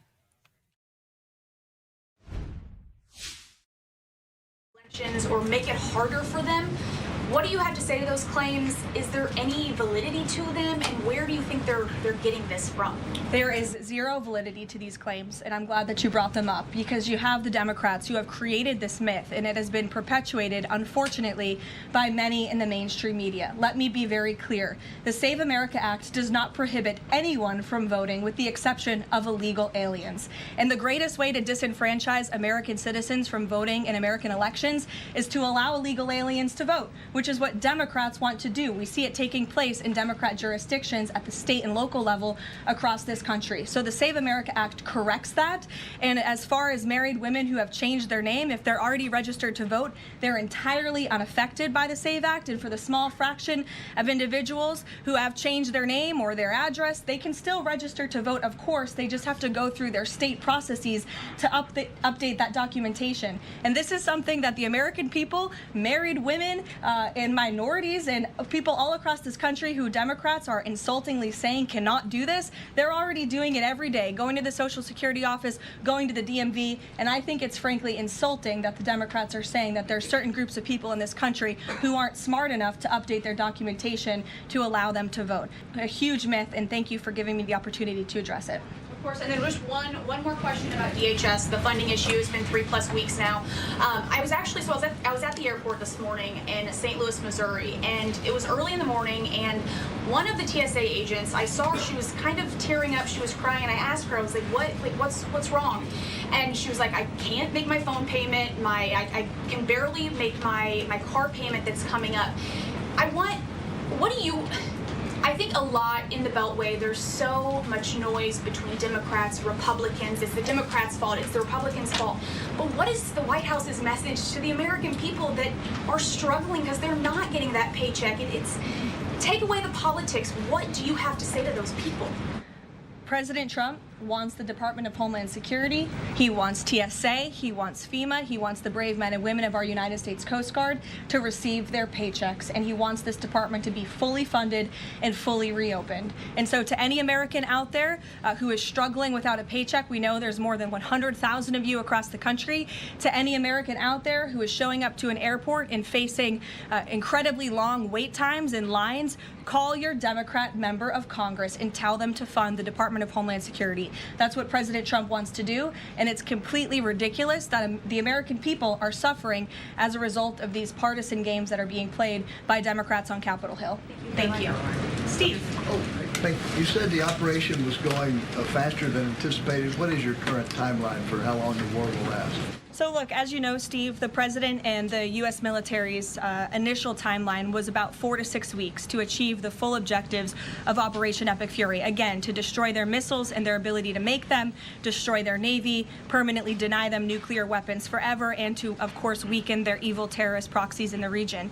We know that the U.S. military and our brave warfighters are quickly and expeditiously executing these objectives well ahead of schedule, but ultimately the operations will end when the commander-in-chief determines the military objectives have been met, fully realized, and that Iran is in a position of complete and unconditional surrender, whether they say it or not. Does the president still want Iran's unconditional surrender? Well, when President Trump says that Iran is in a place of unconditional surrender, he's not claiming the Iranian regime is going to come out and say that themselves. What the president means is that Iran's threats will no longer be backed by a ballistic missile arsenal that protects them from building a nuclear bomb in their country. I could make an empty threat, but if I have no actions to back it up, then it's an empty threat. And so President Trump will determine when Iran is in a place of unconditional surrender, when they no longer pose a credible and direct threat to the United States of America and our allies. Adriana. Can you explain why the Energy Secretary posted and then appeared to have deleted a post on X saying that the U.S. Navy escorted an oil tanker through the Strait of Hormuz? Yes, I was made aware of this post. I haven't had a chance to talk to the Energy Secretary about it directly. However, I know the post was taken down pretty quickly, and I can confirm that the U.S. Navy has not escorted a tanker or a vessel at this time, though, of course, that's an option the President has said he will absolutely utilize if and when necessary at the appropriate time. And if this was something that was posted erroneously, could it be because of a staffer? I guess, will there be any consequences for this? I know you still have to consult, but just generally speaking. Again, I would defer you to the Department of Energy to answer that question. And if I could just follow up really quickly. Sure. In terms of oil sanctions, the president said that there would be some sanctions that would be lifted. Would those be on Venezuela, Russia? Could you give some specifics there and then timing for that as well? Sure. I know it's something that the Treasury Department and the President's energy team continue to discuss, and they will ultimately consult with the President before decisions are made. I don't have any announcements on new sanctions or the lifting of new sanctions for you today. Alex. Thank you. Reuters has reported that about 150 U.S. service members have been injured so far. Can you confirm that number and elaborate on that? I can't confirm the exact number. I know it's within that ballpark, but I would defer you to the Pentagon for a specific number of wounded or injured thus far. And then secondly, if I can, I wanted to ask about... Look at this market cap of $1, huh? There was a briefing on the Capitol Hill today, and some senators came out and said they were more convinced than ever that there would be U.S. boots on the ground. Senator Blumenthal said that. In fact, your reaction to that and any update on President Trump's thinking about it? Look, I would say that Democrats on Capitol Hill are clearly being quite disingenuous. Yeah. 3 years ago, as usual, not a single Democrat voted against the resolution condemning Iran as the world's leading state sponsor of terror. Yet now, with President Trump as commander-in-chief finally taking the action that so many Democrats have called on the commander-in-chief to do for many, many years, to wipe out the threat of a rogue Iranian terrorist regime, now all of a sudden Democrats are playing politics with this long-standing bipartisan policy of the United States, and 53 of them in the House recently voted against the resolution condemning Iran as the world's state sponsor of terror. So I wouldn't take Democrats at their word. As for boots on the ground, the president has talked about this repeatedly. Wisely, he does not rule options out as commander-in-chief. So again, I would hesitate to confirm anything that a Democrat on Capitol Hill says right now about the president's thinking. Garrett.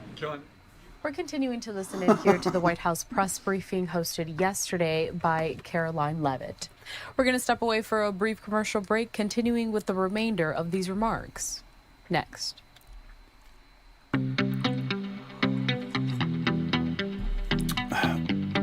Why are you going to go to commercial in the middle of her speaking? Time. G7 leaders holding a call on releasing strategic oil reserves. Look out for that, of course. At 4:30, the president delivering remarks. Tomorrow, the US trade balance and another round of jobless claims. And on Friday, core PCE and UMich consumer sentiment going into the weekend. And sentiment has been getting beaten up over the last 12 months plus. Coming up tonight, a programming note on Bloomberg TV at 9 p.m. Eastern Time. The latest episode of the David Rubenstein Show, peer-to-peer conversations. Looking forward to that later on this evening. David, I'm pleased to say, joins us now for more. David, welcome to the program, sir. Another energy shock. You lived the one in the 70s down in Washington, D.C. What's your assessment of this one? Well, it's still a little early to say exactly what the long-term impact is going to be.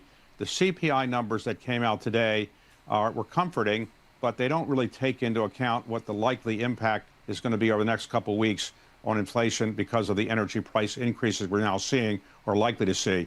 But I think the market is probably going to be pleased with the numbers from the CPI, but it won't really affect the Fed all that much because I think the Fed is probably going to say that we have to look at what the energy prices are doing over the next couple of days before it makes a decision on March the 18th when the FOMC meets again. My guess is that probably you won't see any rate cuts. I think the markets are suggesting there will be no rate cuts this time, and I think that's likely to be the case because, again, energy prices are probably going up a little bit more than the CPI numbers suggest today. So, David, the administration is doing its best to put a lid and cap energy prices. We've seen the PR campaign over the past few days. Clearly, though, this is a real energy shock that we're all grappling with. I wonder how you're framing the difference at the moment between how equity markets and equity investors perceive this moment and the way that the strategists on the ground and the facts are playing out. How stark is the contrast between the two? Well, obviously, any administration wants to keep energy prices low. And when I worked in government, we wanted to keep energy prices low. But if there's any part of the world's economy that is not subject completely to what the U.S. wants, it's energy prices, because energy prices are determined as much by things outside the United States as by in the United States. And today we still import a fair amount of oil, even though we produce a lot of oil, we export oil, we still import oil. And most of the developed world still imports oil or natural gas. So I think the impact is likely to be not positive for the markets, because I think people are going to be nervous that unless the war is ended relatively soon and the energy prices stabilize, there will be some impact. We just don't know how long the war will go on, and no one really can say for sure how long that will go on or how long the Russia-Ukraine war will go on. But clearly market leaders are nervous about a war that's going to go on too long. You worked in the White House. Energy prices, it's going to take some time. Obviously, we all are supportive of energy prices. It's going to take some time. Obviously, we all are supportive of the effort to get the war over with as soon as possible. Everybody supportive of the effort to get the war over with as soon as possible. Everybody wants that. He wants that. The administration wants that as well. But it takes some time, and it takes at least two parties to come. I apologize for the technical difficulties. Apparently, This stupid-ass program loves to crash, so my bad. If we weren't talking about oil prices, we'd be talking about JP Morgan marking down some private loans tied to software companies and this question of cockroaches and other questions that have emerged from private credit. I just wonder if you do get a Fed on hold and you do get more funding stress, how much that accelerates a story that has been evolving in the private credit sphere of stress, particularly tied to software. Well, private credit is in relatively good shape. Remember, there are enormous amounts of loans in private credit, and a relatively small percentage of them have had any default issues. Only a few of them have had issues, and as a result, they've gotten a lot of attention. But generally, from the portfolios that I've seen in our firm and other places, I don't really think there's a big problem right now in private credit default ratios or things like that. So I'm not that worried about it. Clearly, though, if the economy slows down and you go into a recession, I'm not saying we would, but whenever you have a recession, all aspects of an economy are not going to be pretty, so our private credit would be affected by that. But at the moment, where we're not predicting, and I'm not predicting a recession, I think the private credit is probably had a little bit more attention than probably deserves. I don't think the private credit portfolios of most of the firms are really in trouble. David Rubenstein. David, appreciate it. Thank you, sir. The Carlyle co-founder and co-chairman. Tune in to Bloomberg TV at 9 p.m. Eastern Time for the latest episode of David's show, Peer-to-Peer Conversations. Private credit's doing okay from the man at Carlyle. Yeah, we've heard that from others, and there are two schools of thought. One is that the marks are a question, right? If you can't trade something, you can mark things at whatever you want, which is the reason why it's getting a lot of headlines from JP Morgan.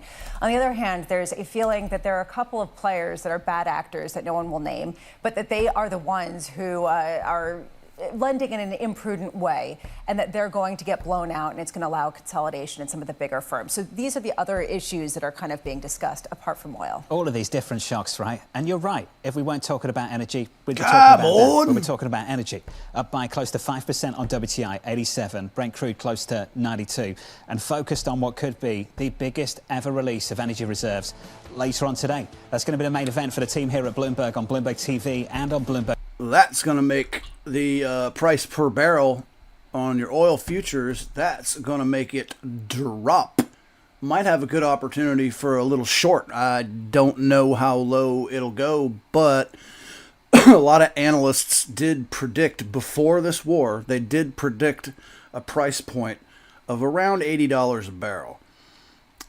So releasing reserves now seems odd to me. It seems like you'd only do that if you expect the war to continue. And Trump just recently announced that it's pretty much close to over. So I believe we are probably going to see something in regard to that. Probably sometime this week. I'm willing to bet something's going to come up. And the war is going to keep on going. I mean, this is Iran we're talking about, for Christ's sake. It would not surprise me one bit. Sydney, where the trading day begins. We're here in the center of all the action to get you set up with the numbers, news, and knowledge you...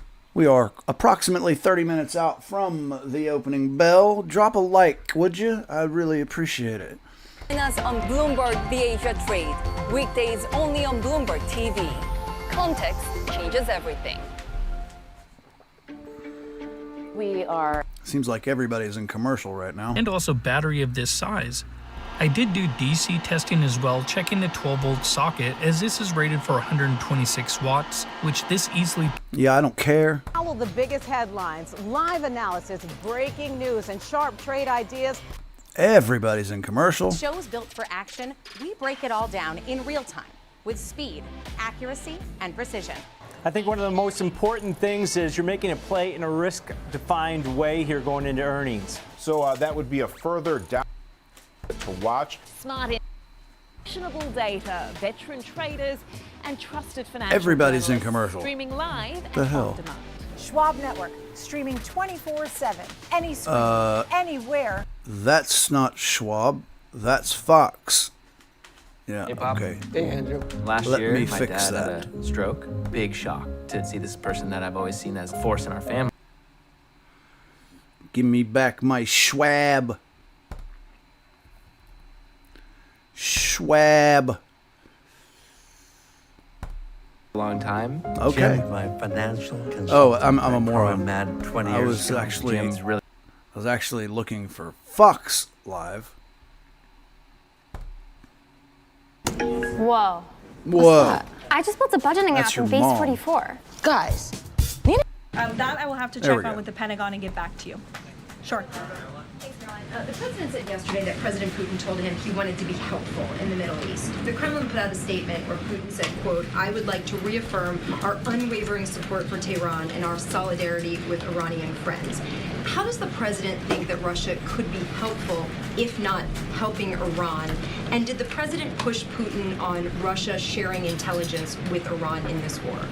The president and his special envoy Witkoff have both said that, of course, they've sent a message to Russia that if that was taking place, it's not something they would be happy with, and they hope that it is not taking place. As for further details about the discussions between these two leaders, I'll leave it to the president to divulge any more of that conversation, but he did confirm it yesterday and provided you with a little bit of the background and his view and his perspective, as he always does. Luke. Regarding the missile strike on the Iranian school, how long does the administration expect that investigation to take, and will the White House or the Department of Defense release? You're never going to get the truth of that story, once the investigation's complete? especially if we The had Department of War anything to will do that. with The it. investigation continues, and as the president Which said I yesterday doubt. at his press conference, he will accept the conclusion of that investigation, whatever it may be. We'll go to the back row for some love. Sure, in the back with the glasses. Go ahead. Regarding the shield of the Sitting down. Americas. Caroline, is and there then you can go, but go first. Okay, thank you. Is there an update regarding You have rough real estate back there, so I'm trying to give you is some there an love. update regarding Cuba, and also is an economic deal imminent? Sure. I don't have any updates on Cuba for you today.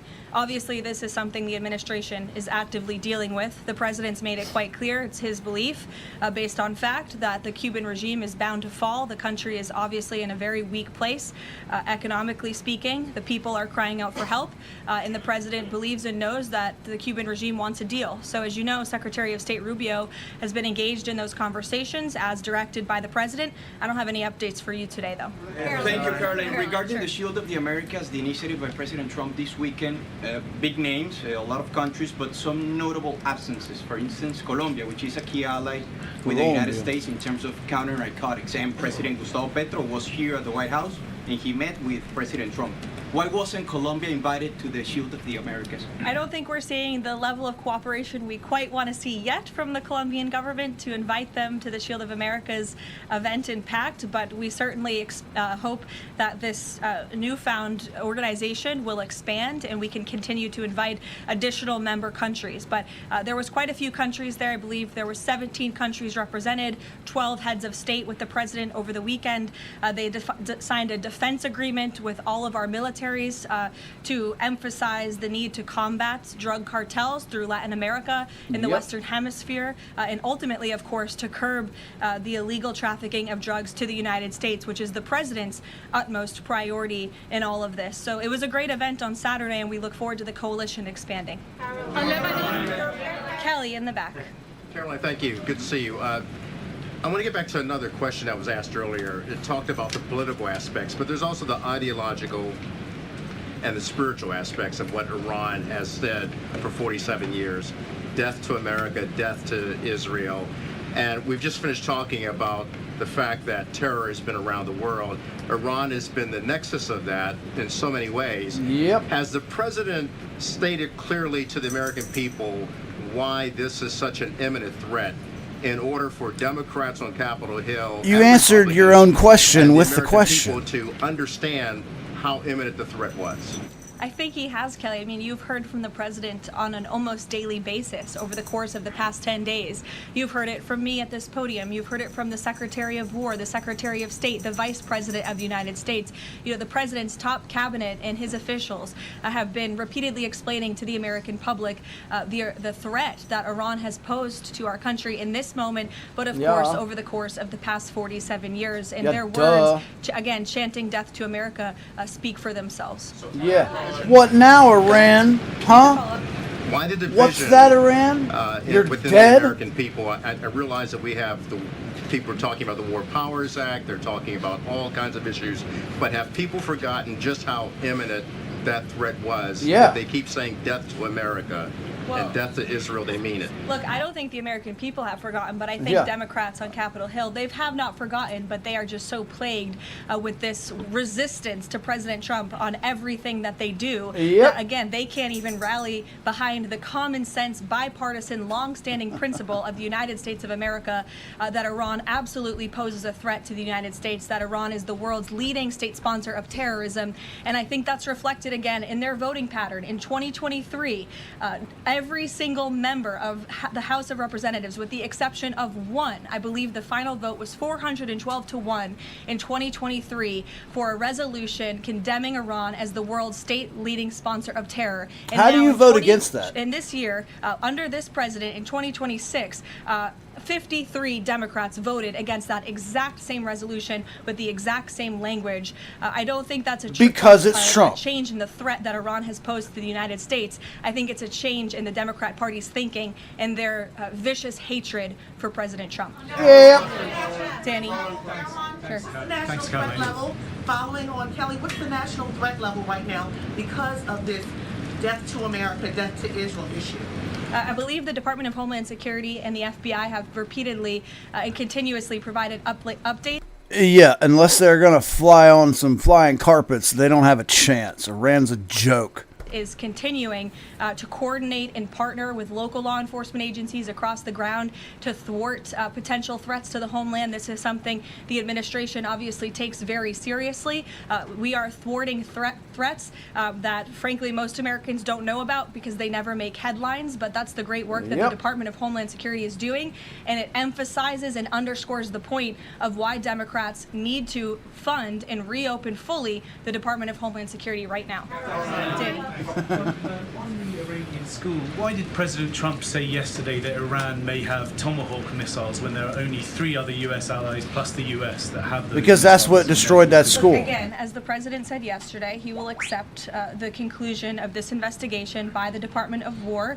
I know there's been a lot of speculation in the media about who may be responsible for this. We're not going to get ahead of the Department of War and the conclusion of that investigation. The president has a right to share his opinions with the American public, but he has said he'll accept the conclusion of that investigation. And frankly, we're not going to be harassed by the New York Times, who's been putting out a lot of articles on this, making claims that have just not been verified by the Department of War to quickly wrap up this investigation. Surprise! Calling on us to do so. Thank you. Hi, thank you so much. Carolyn, with the DHS currently under a partial Democrat shutdown, does the administration have any specific concerns about potential impact on Homeland Security or intelligence monitoring of sleeper cells inside the United States? And do you have any comment on the bombing, the 2 individuals that bombed New York City or tried to? Yeah, it was absolutely despicable to see that attack in New York City. I know the Yeah. FBI is investigating, Sure and the Department of Justice and SDNY have announced they are charging those 2 individuals and alleged terrorists, and I know they won't rest until justice is sought in this case.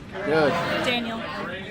Daniel, Thank go you, ahead. Caroline. Appreciate it. Millions of Americans are filing taxes for the first time since the president signed the One Big Beautiful Bill Act into law. New reports say that new IRS data says that the average federal tax refund is around $3,800, a little bit up from the last period of last year. Does the president believe that the average federal tax refund increasing this year could provide a little bit more? Yeah, duh. Hey, is anybody else having noticing they're taking their sweet time getting your tax refund? Is anybody else gone beyond that 3 week estimate that they always give? Because my tax refund has been in limbo this is the 5th week now. I'd really love to know if anybody else is having the same experience. Thus far, 45% of the anticipated total number of tax returns by April 15th, so don't forget to file your taxes, people. And the average refund this year is more than $3,700. And we know that more than 27.5 million individuals who have filed their tax returns thus far have claimed at least one of President Trump's new tax cuts. Over 3.5 million returns have claimed no tax on tips. Over 15.5 million returns have claimed no tax on overtime. Over 9.2 million returns have claimed the enhanced deduction for seniors. And over 690,000 returns have claimed no tax on car loan interest. And another amazing statistic, nearly 3.5 million Trump accounts have been opened for children in our country thus far. So we look forward to, I know the Treasury Department continues to look forward to seeing these checks go out the door and into the pockets of hardworking Americans, and the president will be meeting with them himself tomorrow on the road in both Ohio and Kentucky, and we look forward to seeing you all there. Thank you, guys. Thank you, Caroline. All right, wanted to bring you that briefing there with Caroline Leavitt, the White House press secretary. In case you missed it here, we brought it to you in full on Live Now from Fox. We are now past the top of the hour, 9:08 on the East Coast and 6:08 on the West Coast. My name is Josh Breslow, and I'll be here for the next couple hours as we break down and this all is of your AI-driven demand, right? It's very tangible.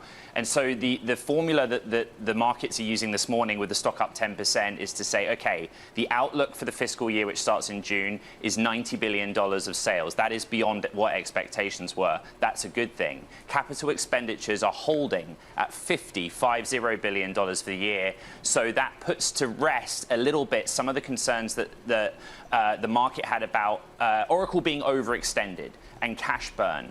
And then in between that, there is a backlog figure, which is rising sharply to $553 billion. Basically, we are roughly 20 minutes away from the opening bell. So everybody should go get your refill on your coffee and get ready, because it ain't funny. Hopefully everybody's about to make a lot of money. so call that revenue visibility for the future. That's why I say 3 pieces of forward-looking data that the market likes. And at the same time, after these results, the CDS on Oracle dropped to about a 1-month low. It still, though, is far wider than a lot of its tech peers who, like Amazon, has been able to go to the markets and tap the bond markets in a big way. To what degree is Oracle, with this huge spend that they want to do, just limited in their ability to do so because of the market pricing? Yeah, the headline on the story is interesting, though, right? Credit risk drops 1 month low after strong results. It's just one moment in time. And what a lot of the credit portion of the market is separate from what the equity analysts are looking at. But the equity analysts are looking at it as well, by the way. Like, it comes up in conversation every day, is that on a longer term basis, how long does Oracle keep itself in negative free cash flow? On a longer term basis, you know, does the debt pile grow beyond the triple figure number? And that's kind of the way of looking at it.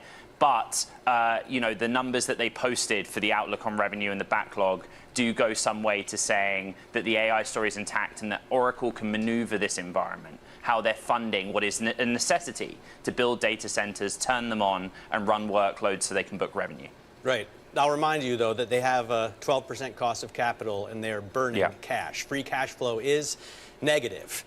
So that needs to be turned around in a big way. Bloomberg Tech co-host Ed Ludlow is back with us in the next hour for a conversation with the Uber CEO, Dara Khosrowshahi, and the CEO of Zoox, with whom they just made a deal, Aisha Evans. Stay tuned for that interview. In terms of what's going on with markets right now, we are looking at futures that are down 67.74. By the way, I was looking at the 200-day moving average this morning. We're still a long way from it at 65.91. So we have a solid 180 points to get to that level. In terms of some of the single stocks that we're watching, Campbell's, the Campbell's company. Yes. They make Campbell's soup. No, they took soup out of their name because they're like, we're not just soup, we're so much more. They make other stuff. I can't remember anything else that they make, but I do know they make soup. And the shares are down 5%. They missed estimates with earnings, and they cut their outlook as supply that's because chain that costs CEO impact profits. Also, a deal with NVIDIA this morning. Y'all remember They're that story. investing $2 billion in Nebius. It's to expand their AI cloud capabilities in the coming year. And as with any NVIDIA investments, the company that they target gets a big rally. And Starboard has taken a $350 million stake in CarMax. It sees an opportunity to accelerate the used car retailer's turnaround under incoming. All right, I'm gonna check this I want to check this news out with you guys, man. I love TradingView. Grubhub tapping drone startup Dexa for New Jersey aerial delivery pilot. Isn't that interesting? This is the future I find awesome. And have a little drone bringing you food. That's pretty damn cool. Watch, you're going to have people out there bringing down drones, stealing food. Guaranteed. Bank fraud probe. The enforcement directorate is conducting searches at multiple locations in connection with the alleged fraud at the IDFC First Bank branch in Chandigarh. That doesn't sound American. Yeah, that doesn't sound American, so I don't care. Aeon's launch positions the company for rapid growth and global expansion in surgical aesthetics. They are a fully integrated surgical aesthetics system, consolidating multiple technologies and addressing new market needs by GLP-1 drug trends. Hey, look at that. U.S. Treasury yields climb after inline inflation report. That's right, baby. That means inflation is on point. It's on target. That means Trump must be doing something right, despite how the news might report it. Go figure. Emerging markets and premium brand expansion drive growth amid U.S. demand softening. Margins are under pressure from elevated input costs, but cost-saving measures are outsourcing and expected to improve profitability in the coming years.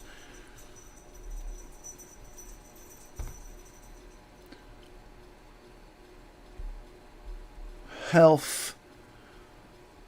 I would like to see some news on money, labor, trade, government, business, consumer, and taxes. U.S. stock futures edge down with inline CPI, Consumer Price Index. The U.S. equity index futures mostly red.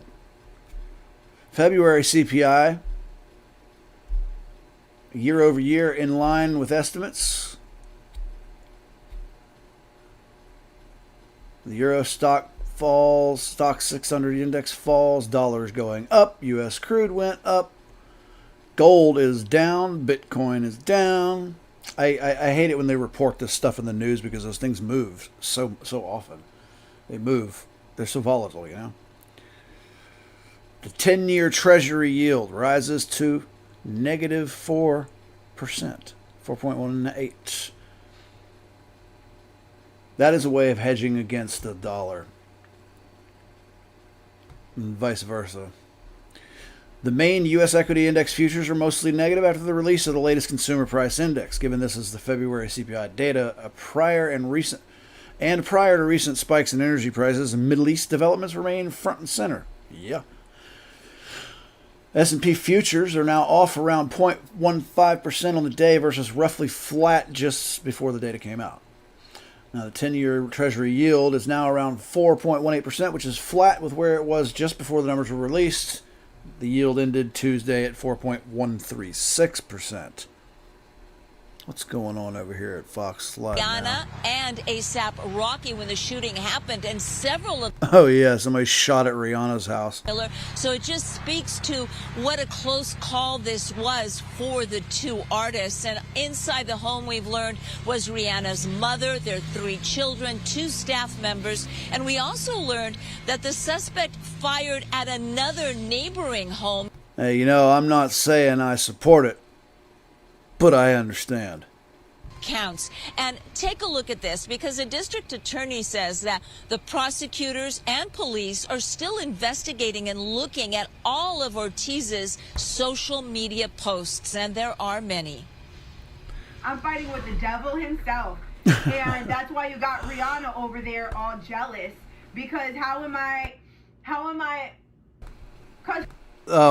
Market's going to open in 13 minutes. I'm going to step out for one last smoke so I can stay with you. When it does open, I shall return. If anybody comes and leaves, you tell them to stay right here. Right, break your head. As to a possible motive, Josh, the district attorney says they simply I'm gonna get don't more have coffee that yet. too. And Gigi, I wanted to ask you, because I know that in these videos, these social media posts, several other artists have been mentioned there aside from Rihanna. Any indication from investigators whether or not she planned to target them in any way? That's a really great question, and I have that question myself because she does mention other artists, especially Cardi B.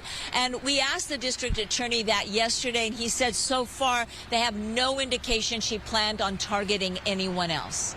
All right, Gigi Graciette with Fox 11 LA joining us there from Beverly Hills. Thank you so much, and of course we'll be in touch here as I'm sure more information starts to emerge. Thank you, Josh.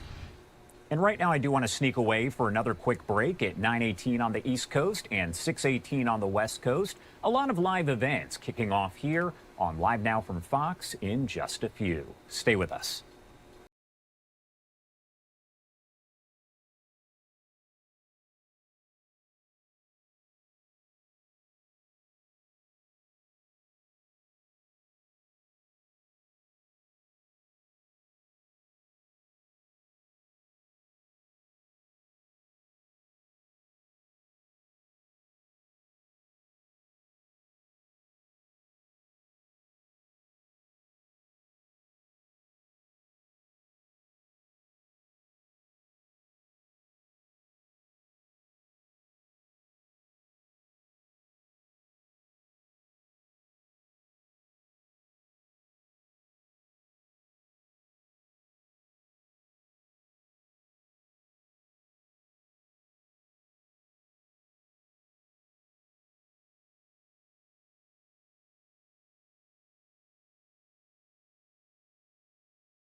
Welcome back here on Live Now from Fox, 9:20 on the East Coast and 6:20 on the West Coast. My name is Josh Breslow. A lot of live events that we have scheduled for today. You can see in just a matter of moments, any moment now, we expect to see President Trump as he departs D.C. for several locations, including Ohio and Kentucky, where he's expected to deliver remarks later on today. Now, we're going to have all of those for you. And if he does answer questions from members of the media as he leaves the White House there, we'll bring that to you in full, commercial-free, as we always do. A reminder, though, as you can see, 2:30 p.m. Eastern Time, President Trump will be over in Cincinnati, Ohio, and then about 4:25 Eastern, I know that sounds very specific, President Trump is set to deliver remarks over in Kentucky. Again, we will cover all of that here on Live Now from Fox. What I want to do right now is pop this up on your screen once again, as we know that BlackRock is hosting this U.S. Infrastructure Summit in D.C. We know that this is a panel taking place. We actually heard just moments ago from Chris Wright, the Energy Secretary, others on this panel as well. Let's lift up the audio and listen in. Tying this up and then bringing a combination of resources that it's going to take and capabilities and experience that few companies in this sector can do. You look at NextEra, we have the largest gas fleet in the United States. We're the largest consumer of natural gas in North America. We know how to build gas and get it done. We're one of the largest nuclear operators in the world. We can build transmission. We built the last long-haul gas pipeline in this country, Mountain Valley Pipeline. It's going to take a combination of all those resources to get it done. and then the public and the private sector working together on permitting reform. It takes far too long to get a gas pipeline built in this country. It takes far too long to get a transmission line built in this country. And it's not necessarily the federal permitting that is slowing us down, it's the courts. Because we have a lot of courts in this country that love to legislate from the bench. And we need to clean that up through permitting reform so we can get these projects online quickly and at scale, and that's something that we're working not only with this administration on, but with Congress on as well. I can certainly relate to that, building big infrastructure as well with the court issue. Ruth, you're obviously a big customer for all this energy infrastructure, but at the same time, you've taken your own initiatives to build the generation capabilities. Maybe share your perspective on what could be done differently to unlock this opportunity. Well, I very much agree with both comments. The core issue is the U.S. is underinvested in energy capacity and the infrastructure that's needed. We're net investors in adding capacity when we build a data center. We think that's a core part of what we should be doing so that we are net contributors to the communities in which we build. We, in fact, just closed on an acquisition of Intersect Power yesterday. Very excited because what that's enabling us to do is build energy capacity as we're building data centers, and so again, continuing to add. I think the other really important point is what incrementally we and others do to protect affordability. And there's a very important piece of work Lawrence Berkeley National Labs released last year where they looked at data centers and their impact on energy affordability and found actually states without data centers have seen electricity prices increase faster than states with data centers on average, and the assessment is that's because data center workloads enable better amortization of the fixed costs. That's one important point, but our view is that we need to do more than that when we're entering any state, when we're building data centers. So we're committed to buying not only investing not only in 100% of the energy that we use, but very importantly, to their points, the infrastructure required to support that growth, whether or not we use that infrastructure. And I'm going to quote Secretary Wright because we're doing this around the country, but importantly, last year when we announced in Georgia that we're approaching it this way, invest in the energy that's needed, really immunize ratepayers. The CEO of Georgia Power said as a result of the way Google comported itself, the choices around execution, they can hold ratepayers, the rate base flat for the next 3 years. And Secretary Wright, your comment on the back of that was really important. You said, done right, the addition of data centers can actually add resilience to the grid and protect affordability. And I think that done right part is what's really guiding us on everything around adding capacity and protecting affordability. Mm-hmm. So Secretary Wright, as someone who lives and breathes energy, I see how these data centers can help reduce costs for consumers. But if I'm not an energy expert and I'm one of those consumers, what can we do as an industry and as government to make sure that these benefits are more obvious to the ordinary person? Yes, and I gotta congratulate Ruth for what they did in Georgia. A similar deal was done in Alabama, also a 3-year rate freeze. The state of Indiana a few weeks ago filed to the Public Utility Commission for a rate decrease, and that's in nominal dollars. When you keep nominal dollars flat, that's a slow decline in real prices for electricity. We can do this, and I honestly believe we will do this. The key to driving down electricity prices, not only can, the key to driving down electricity prices is to grow demand. Everyone thinks that's backwards. These data centers are going to drive up prices. It's actually the opposite. If you look at the states that have both the most expensive electricity, they're also the states with the fastest growing electricity prices. And I'll shout out a few of them, California, New York, Massachusetts, Delaware. These are all states that produce less electricity today than they did 5 years ago, and in most cases than they did 10 years ago. If you look at the European nations, Germany, they have the record. They've tripled their electricity prices whilst spending $500 billion on their electricity sector. They tripled their electricity prices, and they produce more than 20% less electricity than they did when they started it. So if you're spending money in the electricity sector thinking you're decarbonizing the world, number one, you're very naive. You're not moving the needle in any measurable sense. But if you're spending it for an objective besides affordable, reliable, secure energy, guess what? You're going to get more expensive, less secure energy, and you're going to push users out of your state. Your demand is going to go down, and your prices are going to have to rise faster. The states that have done the best on electricity prices, all of them have fast demand growth. The faster your demand growth is, the more you can push your electricity prices down. And another reason for this is just more efficient use of assets. Our electricity grid today, as we sit here, it only operates at about 50% capacity.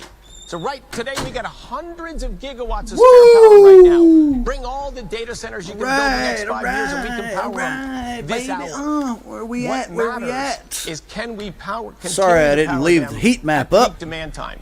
That's all that matters. The way you can. Let's go over to Bloomberg. Market Bell's coming. I think we're going to see the return of large transactions, and I think they're going to avail themselves of both private credit options. We are a minute out. Public options. Let's There's a lot go. more to talk. There's a lot of firepower. You know, investors wanted to know at what price would this deal be, and now they answered that question at $70 a share. So congratulations to Bloomberg's deals team for getting it first. I'm Danny Berger, and this is Bloomberg Deals. Every week, only on When you Middle hear East me and saying this, Africa. because of the delay, that the market will likely be open. I'm showing a minute out. It's coming, baby. It's coming. Excuse me? And insight from this exciting region. Stupid now shit. weekdays, only on Bloomberg. Bringing you up-to-the-minute geopolitical news whenever and wherever it happens.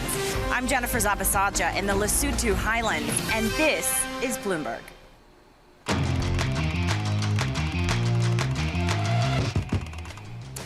Moments away from the start of trading, this is Bloomberg Open Interest. I'm Matt Miller. We're looking at futures that are unchanged now after they had dropped earlier. S&P futures hanging around 67.90. NASDAQ futures also rising now 0.2%. Small There we caps go. are still down. You hear and see the opening bells behind me on the New York Stock Exchange.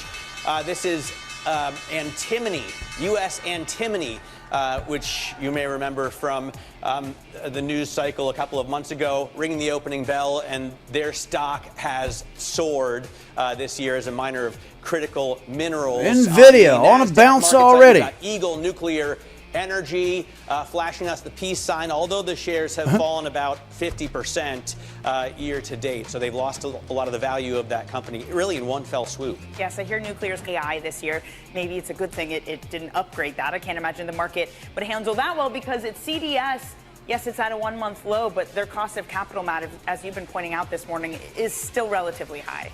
Yeah, we're going to talk to Anurag Rana about that in just a few minutes because it looks like a growth story, but they have really got to grow past their credit concerns. Uber has struck a deal with Amazon's robo-taxi unit Zoox. Riders can book Zoox taxis on the Uber app if they're in Las Vegas starting this summer, and that will expand to Los Angeles next year. Of course, you can do this with Waymo taxis as well on your Uber app in certain cities, I think like 3.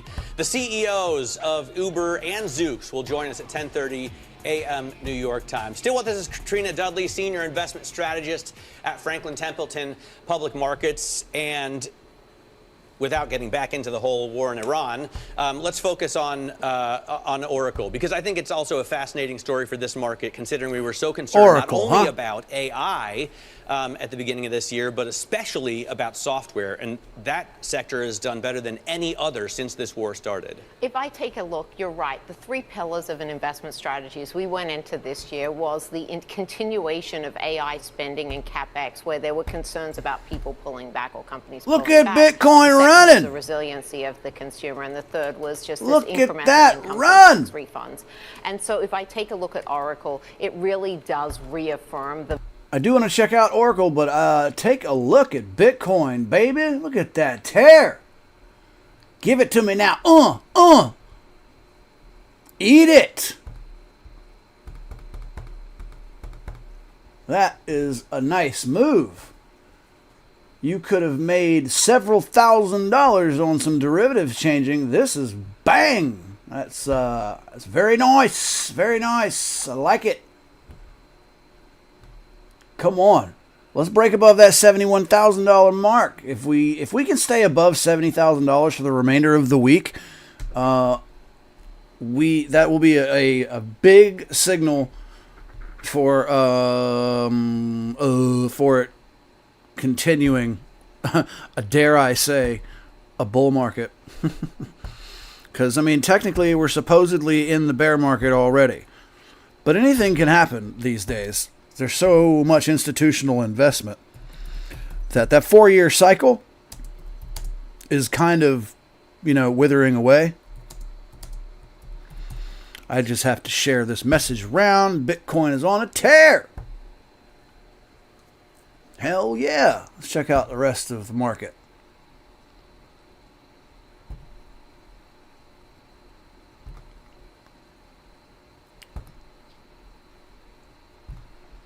In the last hour, Bitcoin up almost 2%. Ethereum following as per usual. Solana, Dogecoin, Cardano. I heard an AI prediction model predicted Cardano was going to 10x by the end of the year. Do I believe that'll happen? Oh, I want to believe it. But do I? I don't know. I mean, that prediction came from Gemini, the AI. I think that's Google's AI, isn't it? With some carefully worded prompts, you can get these AI bots to make predictions. You really can. Let's see what Schwab is saying. New CEOs. Target, one part of the plan here is cutting prices? It is. So they're going to be lowering prices on more than 3,000 items in this spring. It's going to range across categories. We're talking about clothing, home goods, and they say daily items as well. The shares right now, little change this morning, but they've been a big outperformer this year as some investors start to believe that Target is making a comeback. Broadcom looks like it's setting up a little bit of a wedge. We'll see. Of course, if you've been following me, you know I keep track of Broadcom because they are one of this group of companies that I am carefully watching because these are all suppliers of SpaceX. And as we know, they've been talking about IPOing this year. It's rumored to be coming around June or so, and it's set to be the largest IPO in world history, busting out of the door with a valuation of $1.5 trillion. Largest IPO in history, SpaceX. Now, these companies, Broadcom, ST Microelectronics, Astronics, which I love that name, Astronics, they're taking a plunge. Probably people over here trying to take some profit. Nvidia, as you can see, on a run as well. And this company, I don't know which one, but Bastille. Both of these are South Korean steel and metals company. And that is where SpaceX gets most of their steel. Now, SpaceX deals with about 2,000 different vendors and different suppliers. But these are the big dogs. These are the ones that I would say, despite what all of these despite all of this saying sell, sell, sell, I disagree. I believe they are all strong, long-term buys based solely on that IPO coming. Because as soon as that IPO does happen, most of these are going to skyrocket. You watch. You mark my words. But this Bastille Holdings company, you can only invest in this if you get into the South Korean market, which I couldn't tell you how to do. But is probably a good one to look at. Nvidia looking like it's losing its little bit of gains. Somebody's messaging me. I don't know who we bun. Drop a ticker symbol. in the chat. Let's talk. Let's go back to Schwab, see what they're saying. Nothing. Let's go to Bloomberg. Quickly, what are your safety sectors like staples just not performing? People are not going into that. Materials are also down, which maybe is not surprising. Consumer discretionary, that's at the top of the pile. Infotech, that follows shortly after. And then energy. So again, the picture you've gotten of what traders are fleeing to when crisis, volatility comes up, it's not staples, it's not healthcare, it's software and info technology, Matt.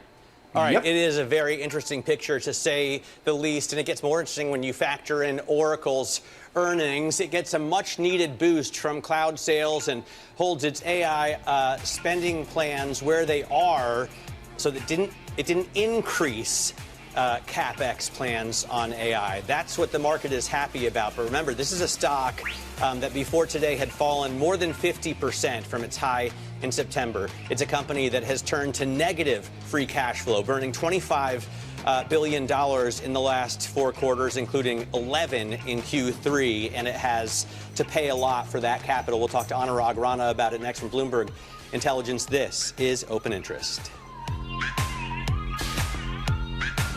Okay, I want to hear what Fox is saying. My colleagues always says, Houston, we got an opportunity. So this is an opportunity. We need to massively accelerate the pace at which we're deploying nuclear, and we're really proud of what we're doing with NextEra, and this is going to open soon. This is a fast way to get to market.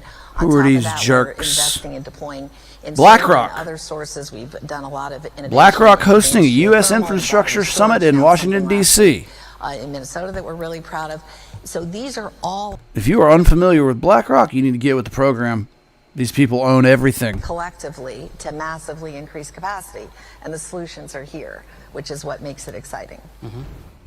All right. Wanted to bring that to you there as BlackRock is hosting the U.S. Infrastructure Summit there over in the nation's capital. Again, we are going to be dipping in and out of that, as we know there are some high-profile speakers expected to be there. One of the big ones that folks will be watching for is Mark Wayne Mullen, who, of course, is currently a senator, but has been appointed by Trump as the new DHS secretary. We'll bring you his remarks. That guy cracks me up. Y'all should YouTube that video of him standing up and threatening somebody else in Congress to a fight. Like, you want to go? You want to go? For it. I mean, that's why the stock's up 1,070% in the past year. And people, consumers and businesses are buying those chips because they need them. This is what I say. The AI trade is far from over. This pullback in software stocks and that kind of stuff presents an opportunity for the long-term investor. Yes, but to his point, they're going to keep making these chips. Demand is accelerating. It will keep accelerating. So you got to jump on that bandwagon. If you're betting against AI because, we've had a pullback in software stocks, you are missing the boat. You damn Kenny, right. We're midweek here, but before we know it, it will be Friday. Market will be closed. We'll all be looking for our drinks. How should one be positioned into a weekend where God only knows what's coming on the geopolitical front, and Monday could very easily open down big? Well, so that's true. So that kind of depends on who you are, right? If you're a trader and you're making money that way, then I think you probably want to go home more flat because you're not sure. It could go either way. And you're like, who thought on Friday night, February 28th, that on Saturday morning we were going to wake up to what we woke up to? So, right? There was concern, but you weren't really sure. So, again, you're going into a weekend. If you're nervous about it, the trader's going to go home probably flat. The long-term investor, not at all. They're going to remain diversified. They're going to remain strategic. And it is a stock picker's market, not necessarily just go out and buy, broadly based ETFs. If you've got, a fair amount of money, you want to be individual names. So I just remain diversified. I'm going to go into this weekend. I'm not changing my portfolio as a result, but I've got cash on the side waiting for an opportunity, for another opportunity. I think we're going to retest the two. We got plenty of opportunities. I think there'll be lots of. Besides the fact, there's already a fair amount to buy. And look at some of these software names. They're down double digits. All those names you had on your screen are names that we own, names that I own, names that I like. And some of them are in correction and bear market territory, and they shouldn't be. They're high quality. Yeah, dude, everything there's so many buy the dip opportunities right now. I think what you're saying makes a lot of sense. And Nez, I'm going to give the last word to you. And my question is this: do you use jar pasta sauce? Oh, shut up. I do not. And Des, I am so happy to hear that. I just, we asked tough questions here. Kenny put that out Stupid there. shit. I wanted to get Shut that on the up. record. Nez makes her own sauce. Stay on point. Get your ass to work. All right. I appreciate you guys. Big thanks to Kenny, Brooke, and Nez. Happy eating. For more Polymarket odds, you can scan the QR code on your screen. Yeah, you know what? I do not like Polymarket.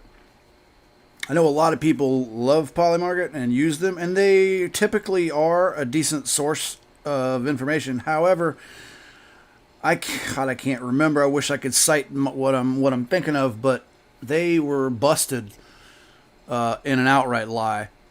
I wish I could remember what the hell it was, but yeah, it really put a bad taste in my mouth.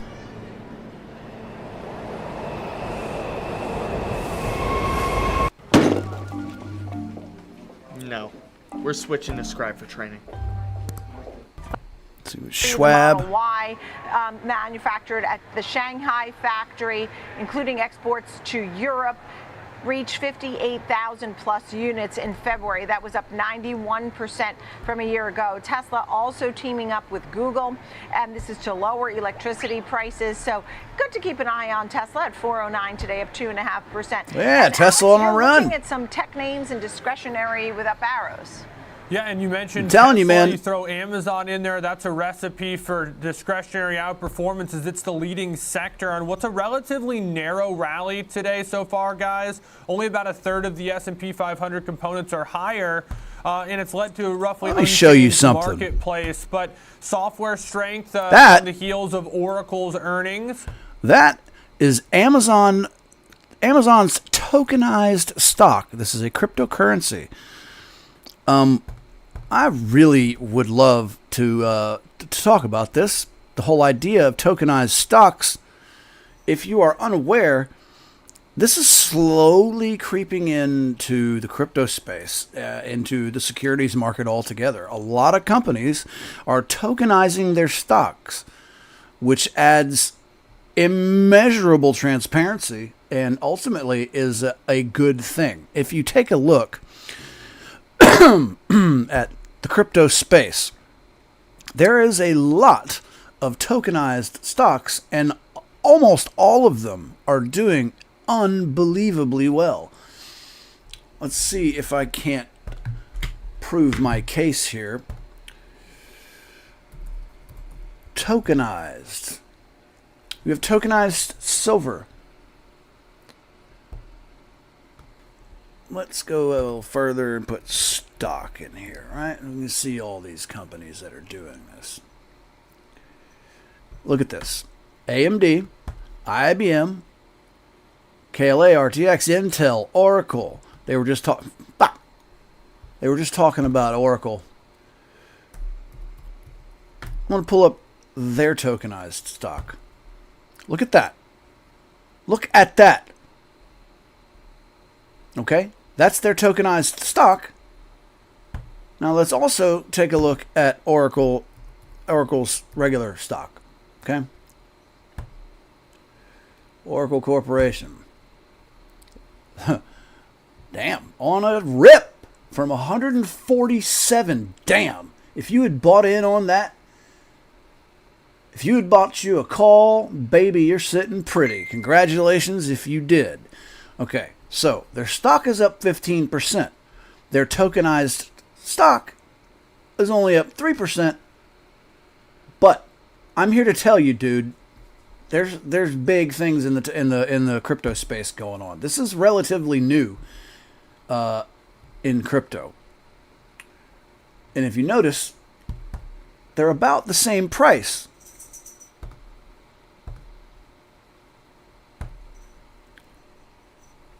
Yeah, definitely something to keep in mind. A lot of companies are tokenizing their stocks, and yeah, it's let's see if Tesla has one, huh? Tesla tokenized stock. They have several. But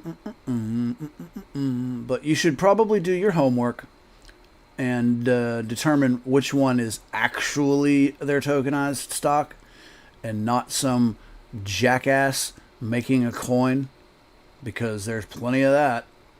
That's why we do need a little bit of regulation. I hate to say that, because the entire idea, the whole thing with crypto is it's not regulated so that it stays honest and not manipulated. Tesla's tokenized stock isn't doing so well. This one, I don't know which one is the one, but yeah. I don't know why these things are off. These are my signals, baby. Don't need the S&P. No, you shut up. I want to take a look at silver. Silver even has a tokenized stock. Let's take a look at that. Silver's tokenized stock. Okay. 84.89, right? Let's take a look at actual silver. Damn, that is a run. Oracle's tokenized stock. It looks better than it is, though.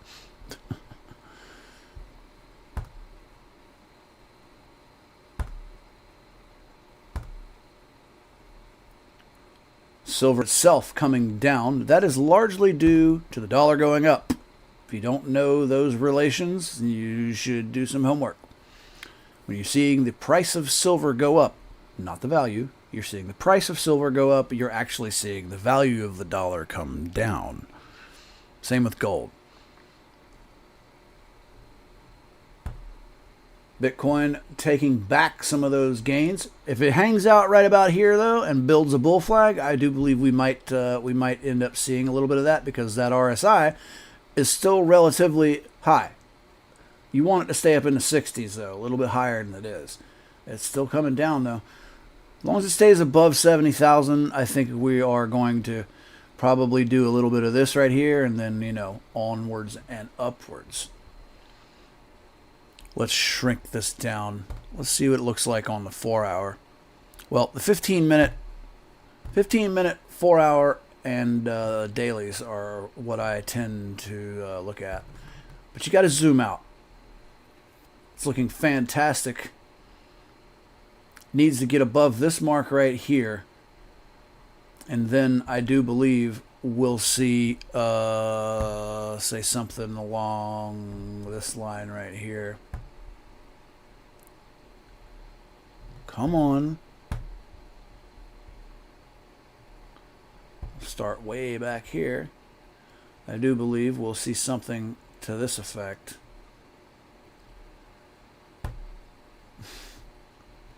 Dude, I fucking hate this stupid mouse. Yeah.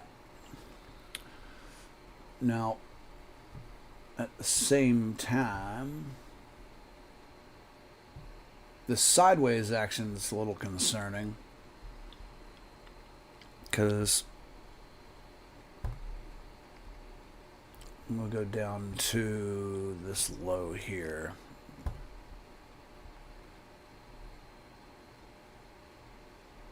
Now, whenever people draw these lines, which largely goes unspoken, and I probably shouldn't bring it up because I don't really know the entirety of what I'm about to talk about, but when you see this gap widening,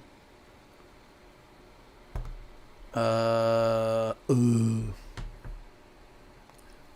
lost my train of thought. Anyway, it's not important. Let's go back to silver. Silver taking a dump. I want to look at silver futures.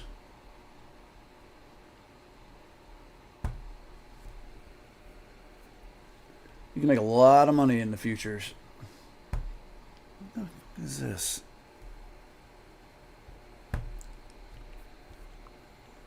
Tired of this stupid shit. Come on, I paid for TradingView. Quit telling me to sign back in every 10 damn minutes.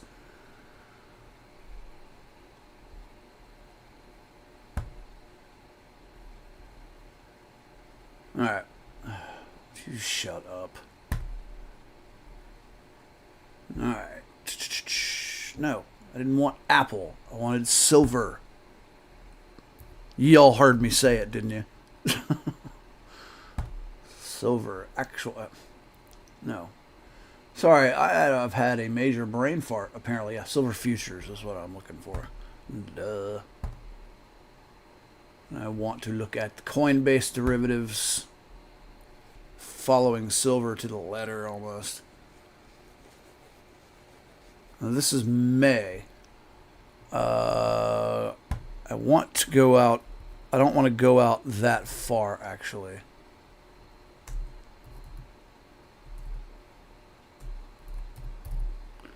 Damn it. Sorry, I have some brain fog today.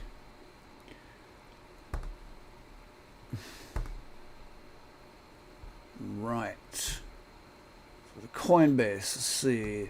May, June, July. I want to explain to you, if you don't know, the difference here when you're talking about futures and what month means what. Okay? The closer that time frame is to now, those futures are largely affected by industry buying. Okay? Now, regardless of what the price is, industry doesn't slow down. They have to buy. So what you're seeing in the shorter term is the effect that the necessary buying of silver in the market has to do with it. That's what you're seeing is the effect of that.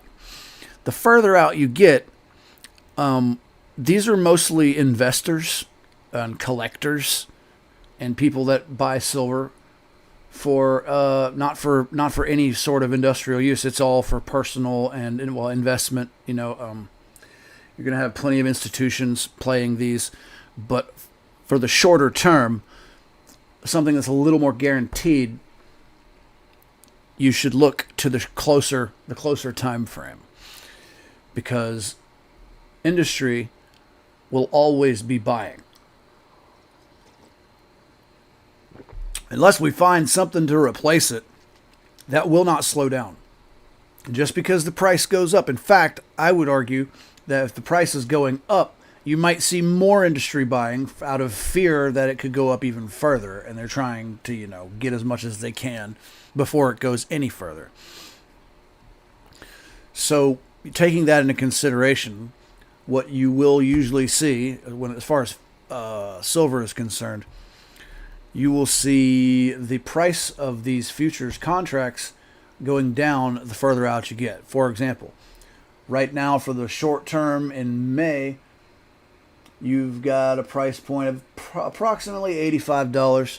For September,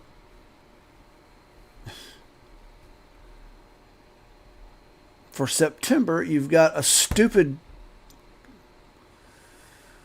computer. TradingView is shitting the bed today. It's starting to piss me off.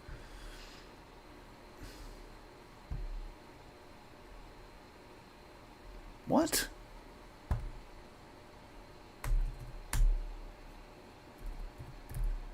Where did they all go?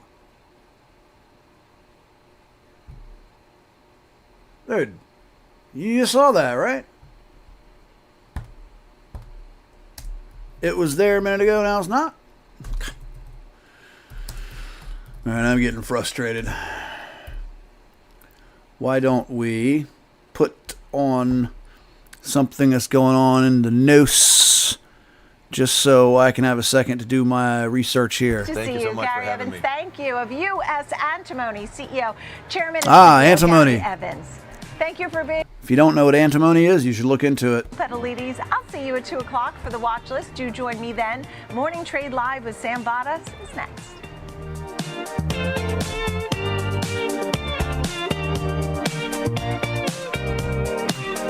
This company, United States Antimony Corporation, I called this last year. And boy, was I early, because I bought a hell of a call on it, and I ultimately lost out. I jumped the gun. I should have looked more into it longer term. But let me pull out a little bit here.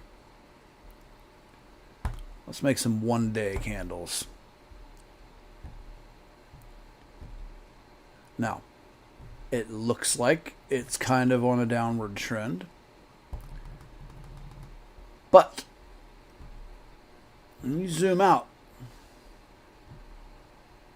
what you see is a definite upwards trend, okay? Now, antimony, let's go in Meow and check out U.S. antimony. This is something that not a lot of people know about. Not a lot of people understand what antimony actually is, and to be honest, I mean, look at that. That's the all-time record of this company, and it just beat its all-time high. Now, in the last year, this is what we've seen. Oh, it didn't beat its all-time high. What the fuck? I had all-time up a minute ago. Now 1 year shows a higher high. Where's that higher high? What? In the last year? That means it should be up here somewhere. What?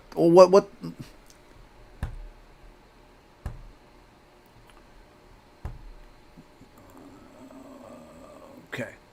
So apparently, 1816, 1747. What am I doing wrong? The hell am I doing wrong? Yeah, anyway. Antimony. Company, United States Antimony, engages in the extraction, processing, and sale of antimony, zeolite, silver, and gold. It operates through the following segments. United States Antimony operations, Mexican Antimony, precious metals recovery, and United States zeolite operations. The company was founded by John C. Lawrence in June of 1968. Okay. Antimony is a metal. A very important metal. And while you check out this stock a little more, I'm going to look it up so I can give you a breakdown on what antimony actually is so you understand. Because you got to understand what you're investing in, right? You got to understand what these things are. Actually, I'm going to put on the heat map. I'm going to kick on some news. I'm going to do some research. Just for you, my two people now watching. Oh, what's Fox? What are they saying? Since the first 24 hours of this campaign, Iranian ballistic missile and drone attacks have dropped drastically. But it's worth pointing out that Iranian forces continue to deliberately target innocent civilians in Gulf countries while hiding behind their own people as they launch attacks from highly populated cities in Iran. Of course, forces executing Operation Epic Fury aren't just defending against Iranian threats. We are methodically dismantling them by hitting Iranian missiles and drones, as we also strike their defense industrial base. Just last night, our bomber force hit a large ballistic missile manufacturing facility, as an example. So it's not just about what's shooting at us today, it's also about eliminating the threat in the future. Now, let me show you a few of the results from the tremendous efforts by America's joint force. Here, you see an Iranian Jamaran-class warship, a large patrol ship, a drone smuggling vessel, and 4 other surface combatants docked at Chabahar port in the Gulf of Oman the day before we launched Operation Epic Fury. Here's the same pier 4 days later, all ships taken out of action. This Bayandar-class surface ship was hit and rolled on its side. Here's another example. Here you see 2 Iranian surface combatants docked at an Iranian naval base near the Strait of Hormuz, just hours into the campaign. And here's what they look like 3 days later, engulfed in flames after we struck them with a precision weapon. Whoops. For years, the Iranian regime has threatened commercial shipping and U.S. forces in international waters. Our mission is to end their ability to project power and harass shipping in the Strait of Hormuz. From the air, we've achieved a concentration of air power with back-to-back waves of advanced fighters creating constant pressure on the enemy every single day. Our dominance is not a solo effort, it's a testament to the strength of our ironclad alliances. We continue to coordinate closely and effectively with Israel in this very large operation, and we are also coordinating and serving side by side with all of our partners in the Middle East. We're on a path to eliminating Iran's ability to threaten Americans and our friends, and we are achieving this through a combination of lethality, precision, and rapid innovation. Let me highlight a few examples, at least the ones that aren't classified, of how we are achieving lethal effects in entirely new ways. First, our warfighters are leveraging a variety of advanced AI tools. These systems help us sift through vast amounts of data in seconds so our leaders can cut through the noise and make smarter decisions faster than the enemy can react. Humans will always make final decisions on what to shoot and what not to shoot, and when to shoot. But advanced AI tools can turn processes that used to take hours and sometimes even days into seconds. I continue to be impressed with all the branches of the U.S. military. The entire team is performing superbly. Strike operations from our joint force continue, as I've said. I assess that we are clearly exercising air superiority over vast swaths of Iran. We have the most integrated air defense umbrella in the Middle East, and our defensive operations from the Army, Navy, Air Force, Marine Corps, and Space Force teams are performing magnificently. A note about the Space Force. Our space superiority has been a critical enabler to this fight. Unseen by the world, the Space Force is doing two things. First, they're degrading Iranian capability, and second, they're helping to protect American forces. And I'll have to leave it right there. That's right. All told, despite this incredible progress, make no mistake, we remain highly vigilant. And I just could not be prouder of our Operation Epic Fury team, and I know the American people share that same pride. To all our warriors out there, please keep up the great work, and Godspeed. Thanks so much.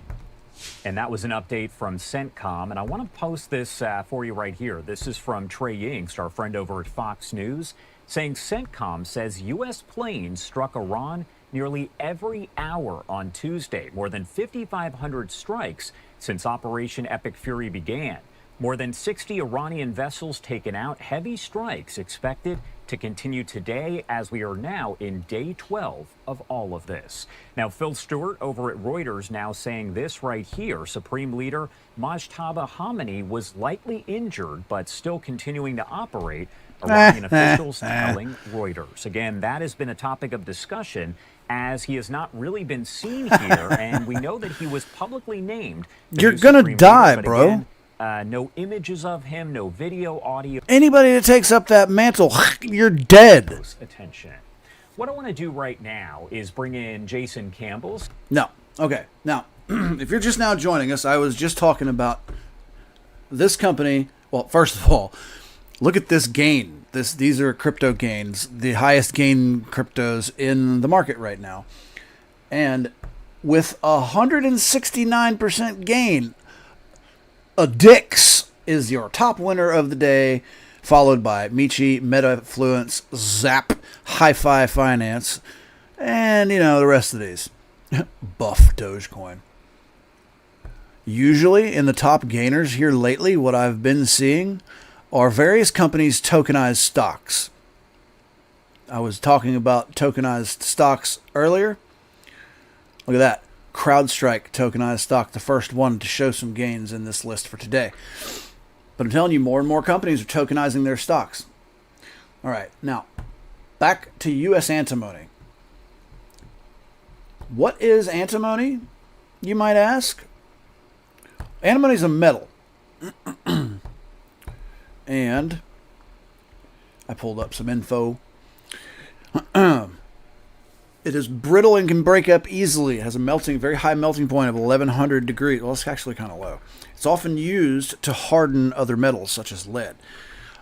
It's one of the most common uses of antimony is in flame retardant materials. It is also used in lead acid batteries to improve performance and longevity. That's probably one of the main reasons why we're seeing this run and why the government has subsidized the hell out of this company. It's used in semiconductors. Antimony compounds are used in the production of certain types of semiconductors. Its prolonged exposure may lead to respiratory issues. It's not something you want to suck on. The U.S. government is actively involved in securing domestic sources of antimony, particularly for military applications, by investing in projects like the Stibnite Gold Project in Idaho and awarding funds to companies like United States Antimony, to enhance domestic production and processing capabilities. These efforts aim to reduce reliance on foreign sources and strengthen the supply chain for critical materials used in defense. The United States government has recognized the importance of antimony as a critical material for national defense. Okay? Anything that's critical for national defense, you can expect the government to subsidize the living hell out of it, which they've done. I bought calls on this last year. I was way early because last year they got a major contract, but the results of that contract didn't show until, didn't start to show until right around here. But yeah, I bought in way too early, lost my ass on a call. Well, actually, I didn't lose my ass. I just lost whatever I bought on it because it's a pretty fairly priced stock. But I would say, and this is not financial advice, that this is a big time major league buy. This would be an excellent investment, I think. And if you were going to get any calls on this, I would put them a couple of months out. Perhaps now in the short term, we might actually see them run a bit since we are technically at war. Any stocks that have anything to do with the procurement of munitions and metals, energy, of course. This fund, the funding that they got aims to modernize facilities and expand production for various applications, including flame retardants and munitions, like what I just said. The U.S. Army is actively working to establish domestic sources of antimony. The Stibnite Gold Project in Idaho is a key initiative aiming to redevelop an abandoned mine site to extract antimony sulfide, essential for munitions production. This project is expected to provide a significant reserve of antimony, reducing reliance on foreign sources. It's going to be better for them in the long run because of, how Trump has been rigging the market so that American companies, are more incentivized to buy and source American, which we should be doing anyway. The Defense Production Act plays a crucial role in these efforts. It allows the government to invest in domestic production capabilities for critical materials. The recent investments under this act are part of a broader strategy to secure the supply chain for military-grade materials, addressing vulnerabilities highlighted by past reliance on foreign suppliers. Antimony is vital for various military applications, particularly in ammunition. What did I just say? The U.S. government's initiatives aim to ensure a stable supply of this material, which is essential for national security and defense readiness. So U.S. antimony, that's a good play, I do believe, right about now. Okay.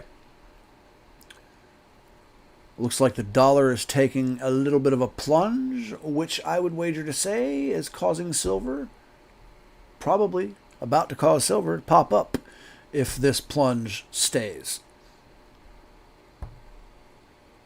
At least it's slowing down. See, it's going up a little bit. I don't think it's going to have any kind of major effect on it. Looks like the oil futures are still running sideways. Bitcoin. Let's go back to the 5 minutes.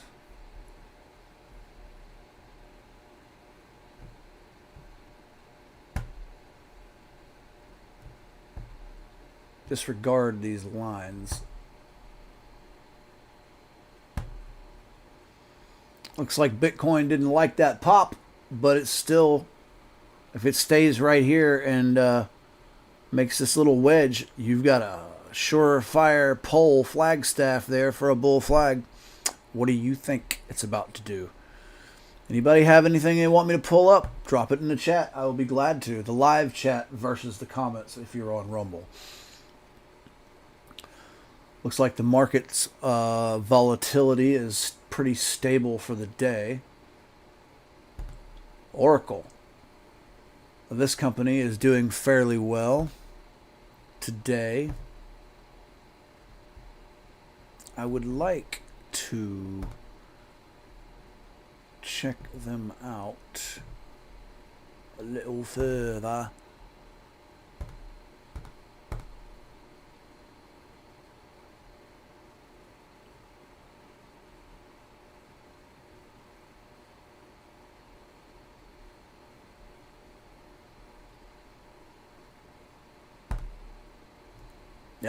They're a strong buy, even with that pop.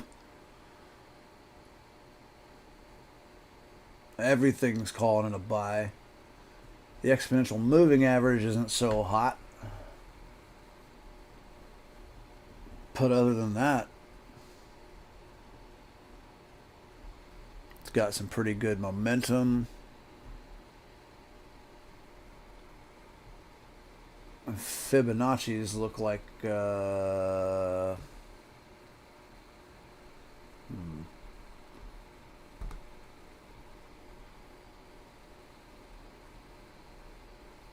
not playing somebody else's videos on here. Can't do that. Can't do that. Back on to the technicals here. Wow. That's a straight up hardcore buy. For the week, still looks like hell. Slowing down a little bit. All right, Broadcom, ST Microelectronics, Astronics. I know I harp on this a lot, but these companies, I am very, very eager to see how they end up doing. These are my SpaceX suppliers that I'm keeping an eye on.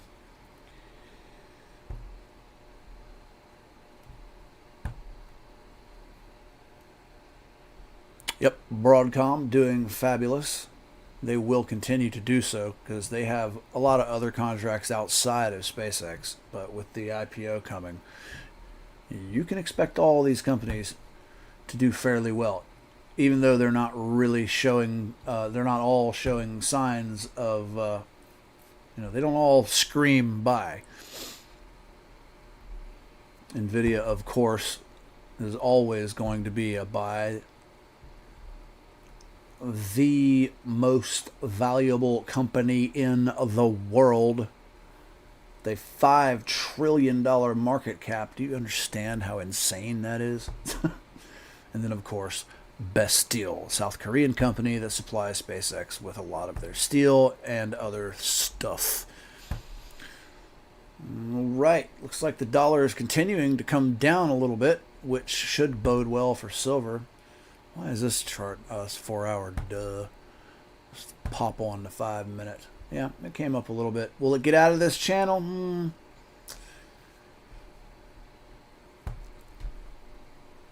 Not unless the dollar falls below this this support, which I doubt it will. I could be wrong. All right, let's see. Nvidia on the week. Looking really good for the week. Still a lot of red in here for the week, but that's largely because of how the week started. But today, all in all, you got a fair amount of green and a fair amount of just flat. Which flat's better than red, ain't it? The finance sector's sucking it. The health sector's sucking it. Consumer non-durables. There's a lot of suckage going on. Retail trade. Utilities, a little flat because of the slowdown in the war effort. These are crude oil futures running sideways. If you got in on it last Friday and watched it pop when we opened the market Sunday night at 6 p.m., then like me, you made some money. But if you didn't get out in time, also like me, you lost all that you made. I had to pull my last $100 to my name out of it because, call me crazy, but I threw my last $100, like the last $100 in the world that I had at it. And God, I wish I had taken it out. But I'm a moron, so I lost those gains. And I had to spend that money on cat food because my little kitty needed some food. Bitcoin's still dicking around. That's the official Wall Street term. All right, anybody got any picks for me? Nobody? Nobody's got any picks for me. Let me go over to the news and see what's going on, baby. Commercials. See what is Bloomberg saying? Old news, given that it happened before the war in Iran began. Thank you so much. All right, Bloomberg Intelligence here with Scarlett Fu and Tom Keene. He is in for Paul Sweeney. We have a mixed equity print right now with the S&P higher by 0.1%.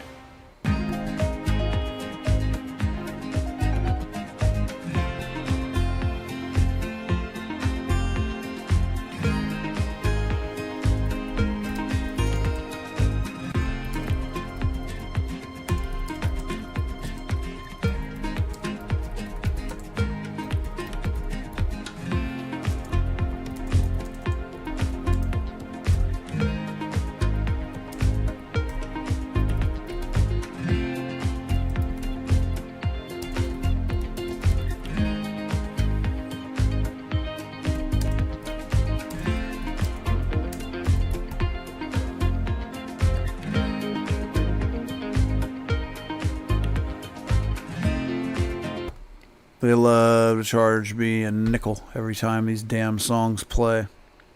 Devices. All of these companies overall. War in the Middle East. What's they saying on Fox, baby? The U.S. State Department saying that tens of thousands of Americans have now safely returned from the Middle East. Take a look right there at your screen as Dylan Johnson, the Assistant Secretary of State for Global Affairs, posting the latest update here on X. Johnson saying, quote, over 43,000 Americans have safely returned to the United States from the Middle East since February 28th. The State Department has directly assisted nearly 30,000 Americans through our 24/7 task force. Tommy Pigott, the spokesperson for the U.S. State Department, joined me yesterday to discuss what's being done.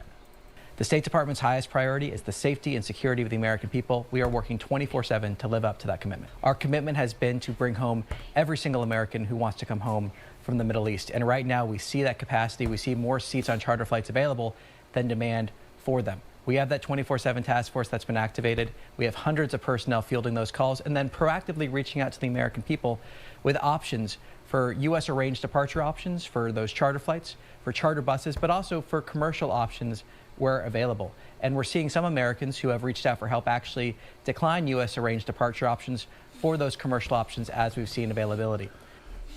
And I want to pop this number on your screen once Guys, again. I smell something burning. I'll be right back. If you do need any help here in the Middle East, the State Department does say they have that 24/7 helpline. It's 202-501-4444. That is 202-501-4444. Or you can go to that website there at the bottom of your screen. It is step.state.gov. Now, other organizations are helping evacuate Americans from the Middle East as well. I want to bring in Captain Tyler Merrick, retired Air Mission Commander with the 160th Special Operations Aviation Nothing Regiment. was burning. He's now an Which is ambassador good. for the Heroes for Humanity, helping those Americans to safety. Maybe it's this piece of Thank crap you so much for taking the fan time to be here with us today. Hey, thank you so much for giving us the opportunity. Of course. And first off, I want to get kind of an overall view of what your organization there that you are an ambassador for, the Heroes for Humanity, has been able to do to get Americans there who are maybe stranded out of the Middle East.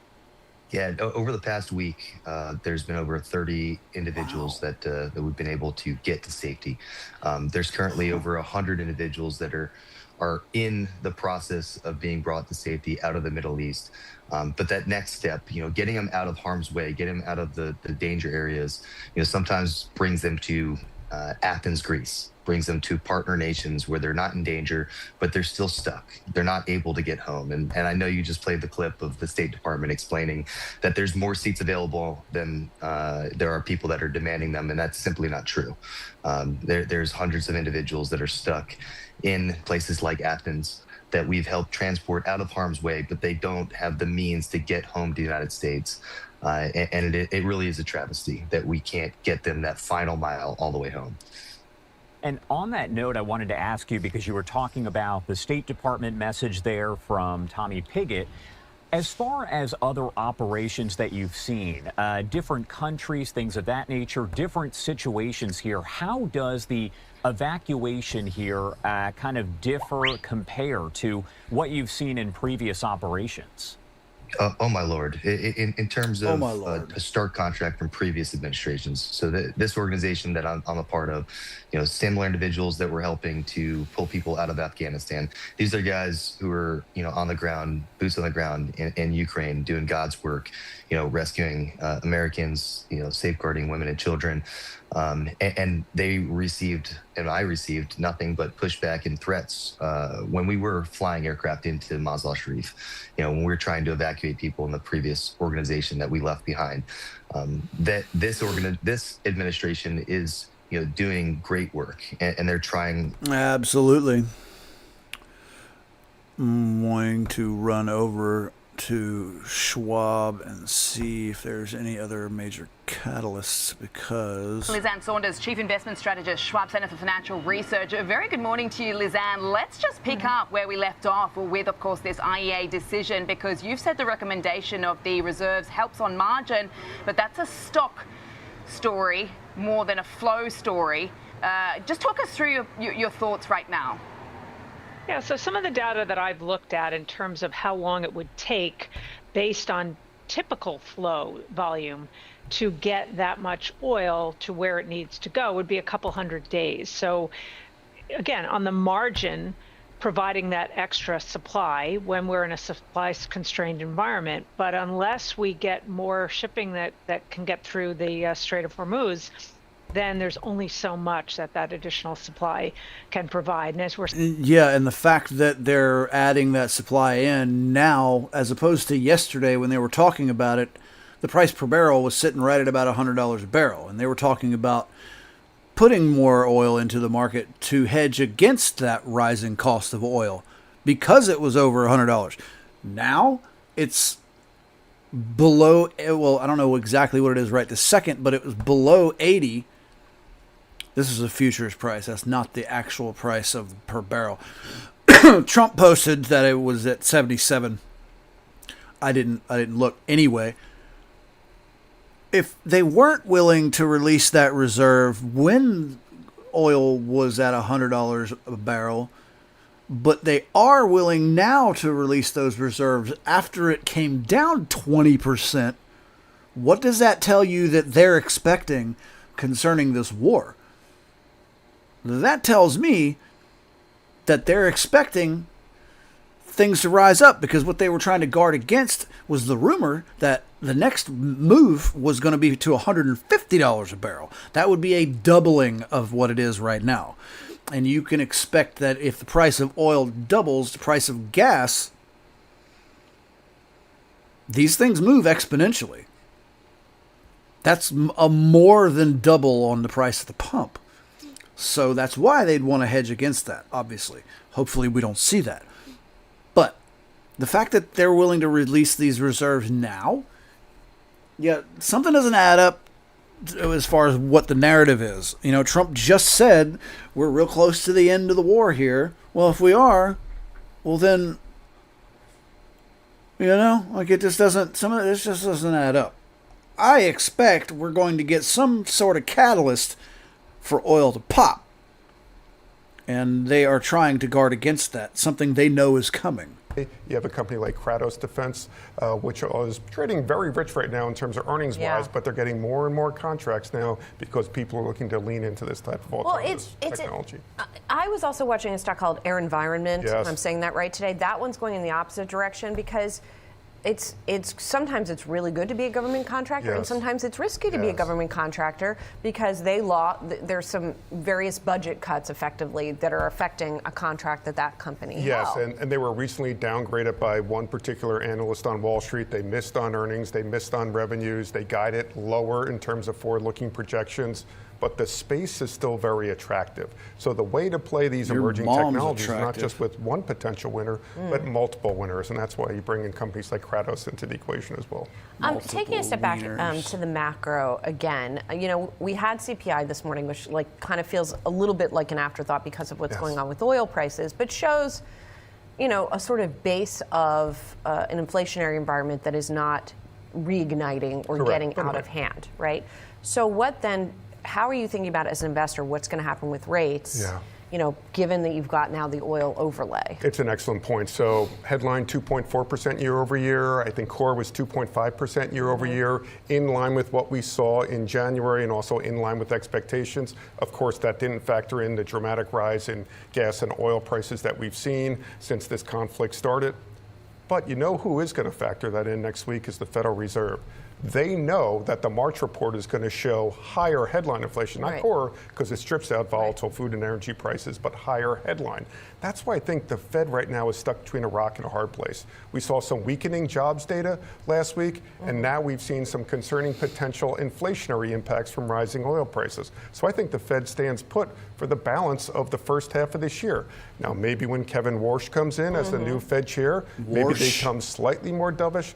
But I would tell investors today, don't anticipate any cuts from the Federal Reserve at least until the summer of this year, and don't expect more than 2 rate cuts in total this year unless something dramatic changes. Right. I mean, the question is whether there's energy prices. Yes, they're volatile, but at some point, companies are going to decide whether to pass them through or not, and that's when it becomes core and not just exactly right. And we saw elevated PPI prices, which could ultimately they've been absorbed by many companies thus far. Will they ultimately be passed down? Will that now change the spending behavior of both individuals and corporations? We'll wait and see. We will. All right, Kevin, great to see you. Thanks for coming in. Coming up, we'll go live to the NASDAQ with the top analyst calls on Wall Street. Keep it right here.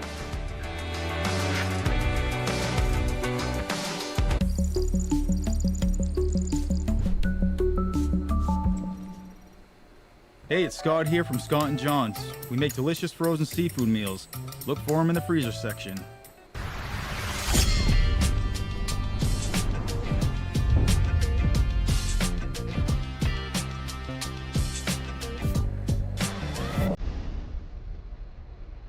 I am just playing with some Fibonacci's here. Making some predictions.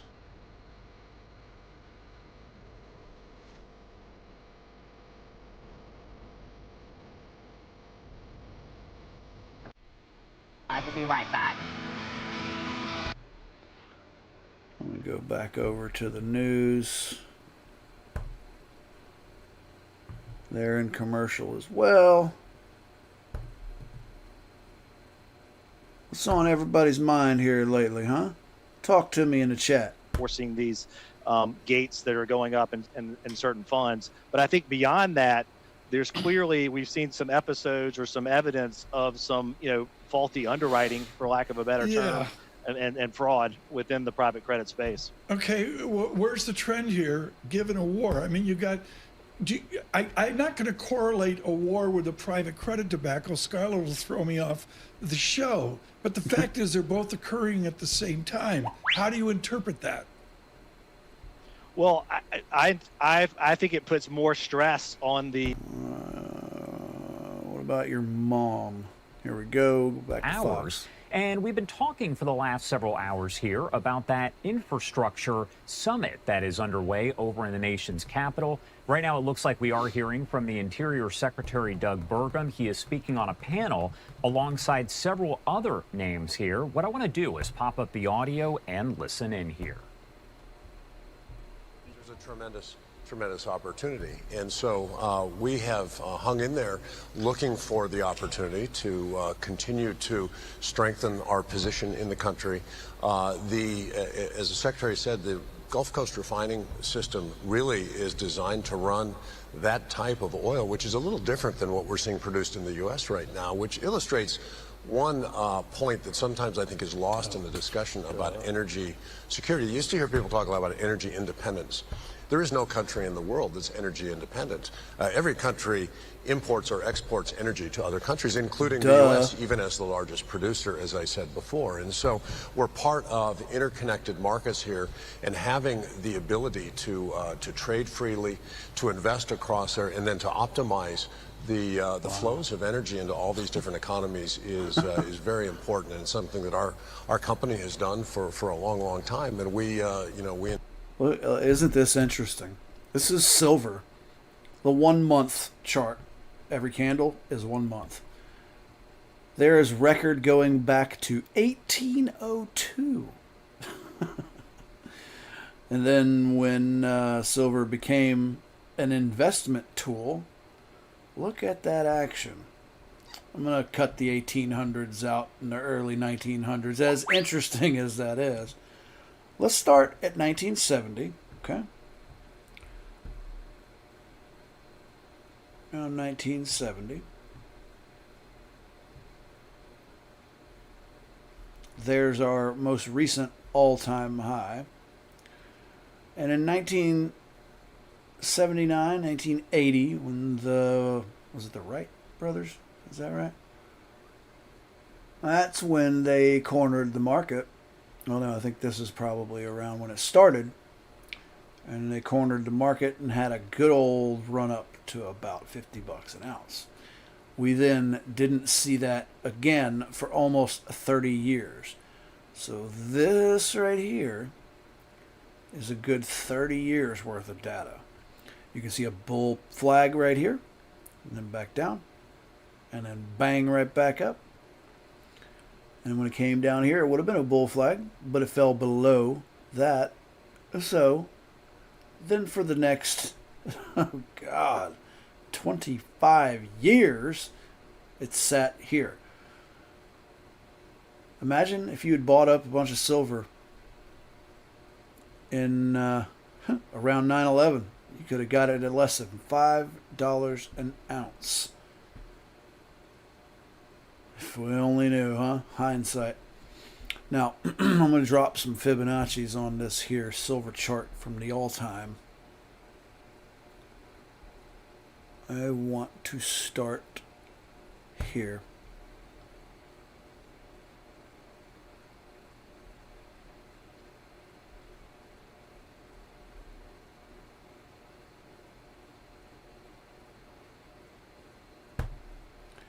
I need to fix that. Bring this down a little bit. Right. Now, let me drive this up. We're going to make some predictions here.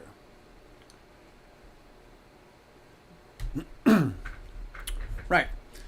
I've said before, many times, my predictions for silver. And as you can see from this chart, this is the Fibonacci's going all the way back to the 70s when it first became an investment tool rather than just a pretty metal. And after its removal from the peg to the dollar. As you can see, we hit this first line in around 2011. Okay? And we had this little dip, ran up, and I don't know if you can see,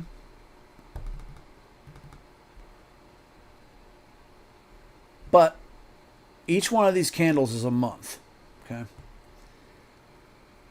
And that big run up we had to, what's that, 120-ish? Having some technical difficulties over here, it looks like. I hope you guys can still see me. Anyway, look at where, I'm trying to make this so you can see it. Look at where that candle stopped, even though the wick continued. Okay, the wick went past the next mark in the Fibonacci. And now, look what we're doing. We're going to play around in this channel right here. Probably hit some resistance right there at that 114-ish. And then we're going to run up into the $130, $140 range. Now, once it gets up into this $130, $140 range, you're going to see another crash.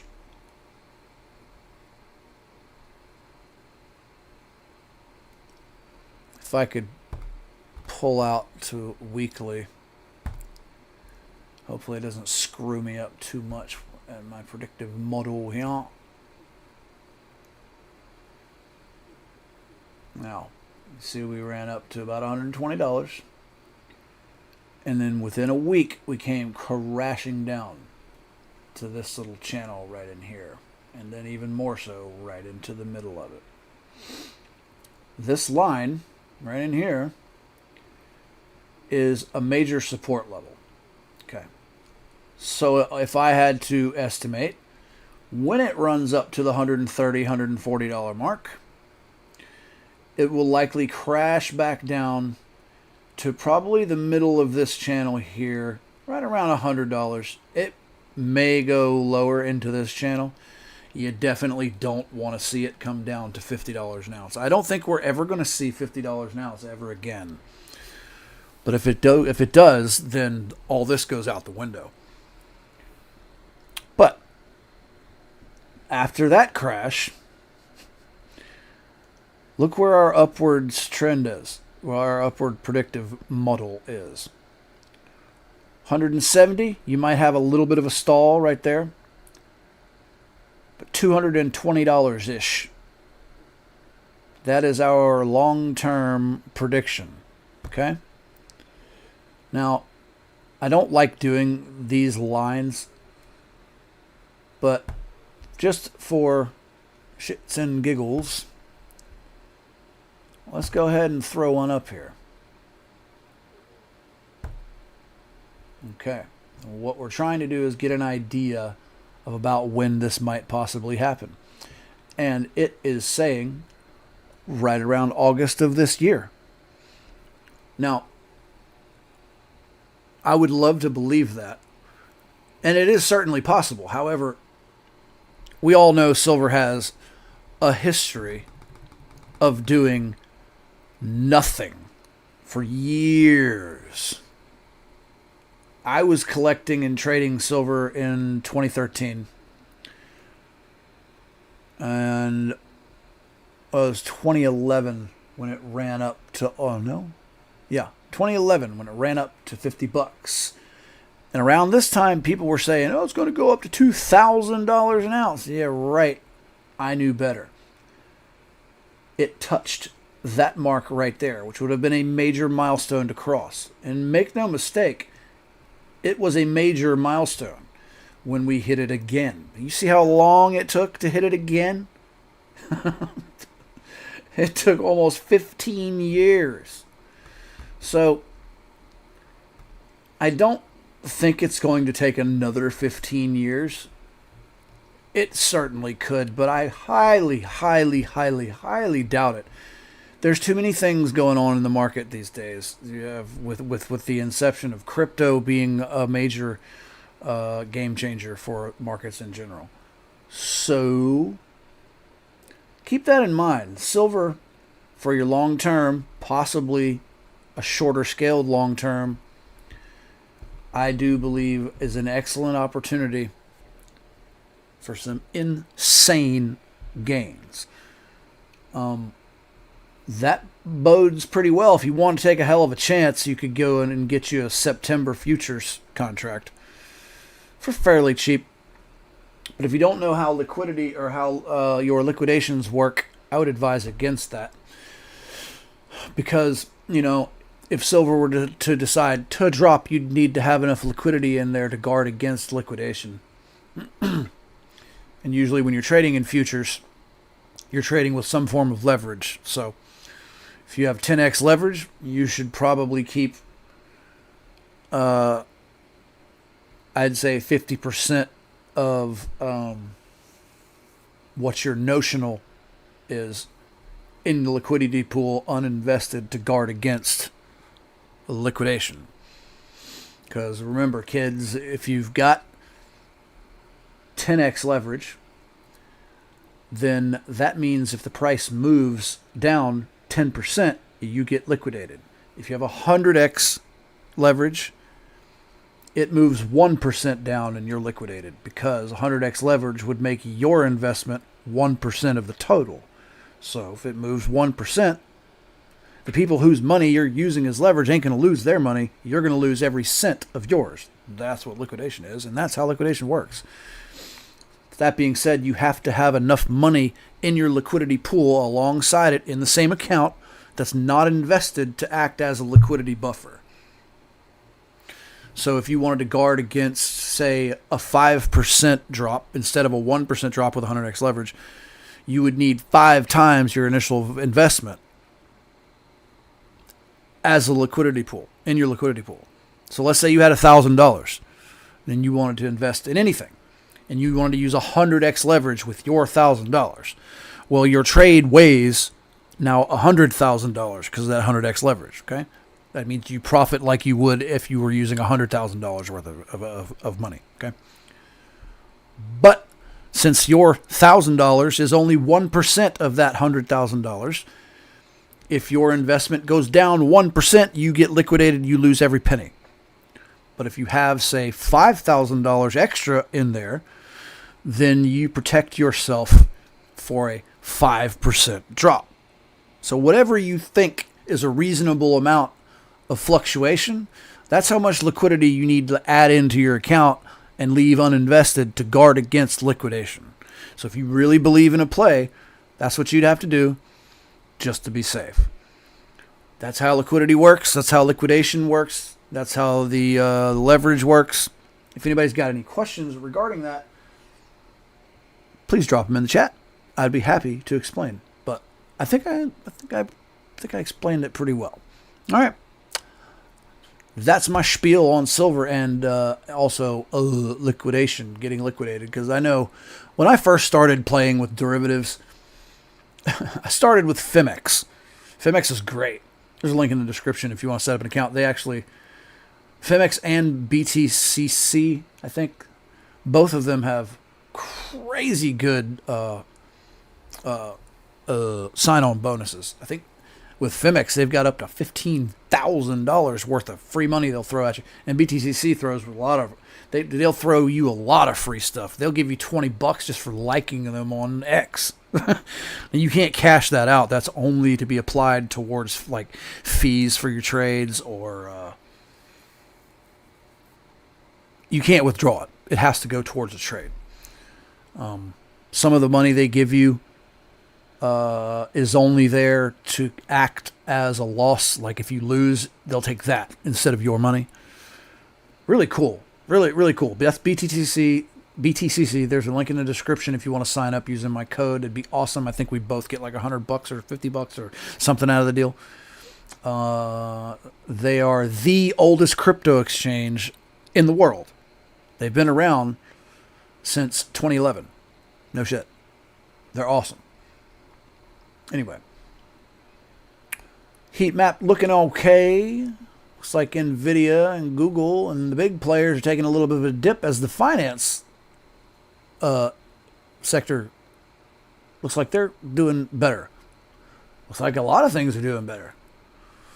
Health and tech, producer manufacturing, in the last hour, that is. Let's see for the whole day. Yeah, that's what I thought.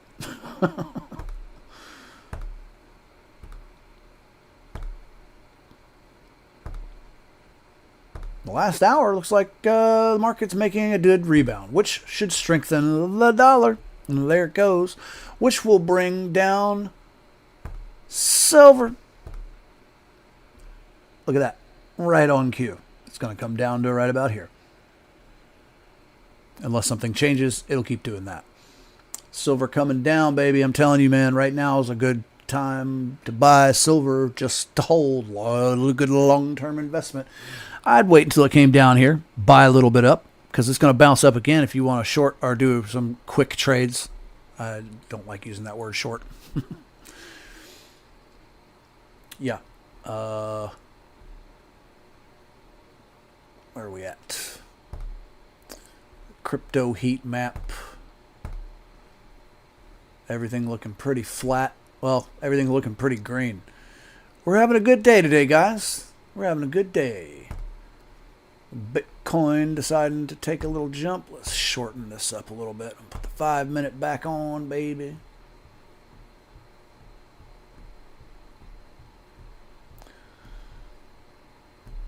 we go.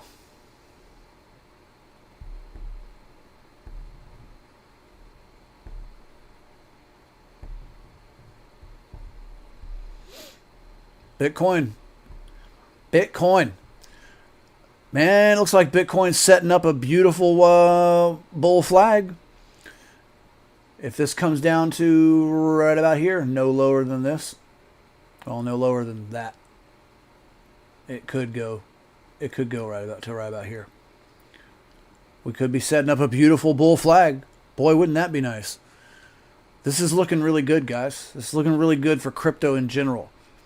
Because as I've stated before, crypto needs to stay above $70,000 this week, the entire week, to continue this, to give any faith in the market. We've been in a bear market the last few months. I don't know about you. I had my ass handed to me. I sold my house in December. And I sold my house for about, it was $95,000. Wasn't nothing special. I mean, well, it's more money than I have ever had at one time. Well, I put a lot of it into crypto. I bought a lot of Bitcoin at $95,000, $96,000. And then I started playing derivatives. Before I understood liquidity in the way that I just explained it to you. Yes, I've learned a lot in the last few months. Thanks to TradingView. There's also a link in the description for that. But anyway. Yeah, so the week of Christmas, I was doing fantastic. I was up about 20 grand from my derivatives plays. I was on cloud 9. Then, as crypto decided to plunge, I lost a lot of money. Before I even moved out of my house, because I had a month to get out, before I even moved out of the house, the majority of the money was gone. So, I still have a little bit of money locked up in staking pools. But if you watched my Crypto.com videos that I just recently made about them stealing from my account, then you'll know that the money I have locked up in staking pools ain't going anywhere. Not anytime soon. Because they screwed me out of some fees to the tune of a few $1,000s they owe me. So I turned around and stopped payment on about $6,000 worth of funds I was adding from my bank account. I said, okay, you want to keep the fees from me? You want to keep several $1,000s from me? I'm going to keep several $1,000s from you. As it stands right now, you see, at such a decline in my total valuation of the cryptos that I own, that negative $6,000 weighs a lot more. If they were to take that money out of my current holdings, that would actually cost me more like $10,000 or $15,000 because of the compounded loss. So I am not touching that crypto that I have locked up in staking pool. I can't touch it right now anyway for the next year. I locked it up because they can't touch it either. But yeah, don't use Crypto.com. I'm telling you, if you ever have any issues, they will string you along and screw you over for your money, and then they'll BS you to the living hell out of you. If you don't know your stuff, they will take advantage of your ignorance all day. Because they tried to with me, but I knew better. The first time they screwed me over and actually got the $700 back that they owed me. This time, they're just straight up giving me the finger. Anyway, so yeah, I have to let that money sit there for at least another year. I can't even touch it. Even if I decided to take the loss, I couldn't for the next year anyway. After that year, if crypto hasn't rebounded, I will re-lock it up again because I will not take those losses. I refuse. Problem is I could really use that money now, but I'm glad that it's locked up because I don't want to take those losses. So I couldn't take it right now if I wanted to. The moral of this story is, though, I sold my house. I dumped the majority in it into crypto. Before I even moved out of my house, I was pretty much flat broke. And I want my lesson, I want my experience to be a lesson to all of you. Don't ever go in to trading with leverage without understanding it. I was a fool. I screwed up big time because now I am technically homeless.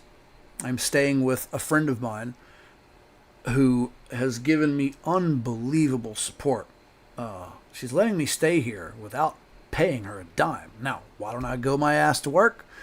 I can't. I'm disabled. I have serious back issues, and I have a serious case of arthritis that I swear gets worse every day. I get more and more stiff. I can't stay in one position for very long.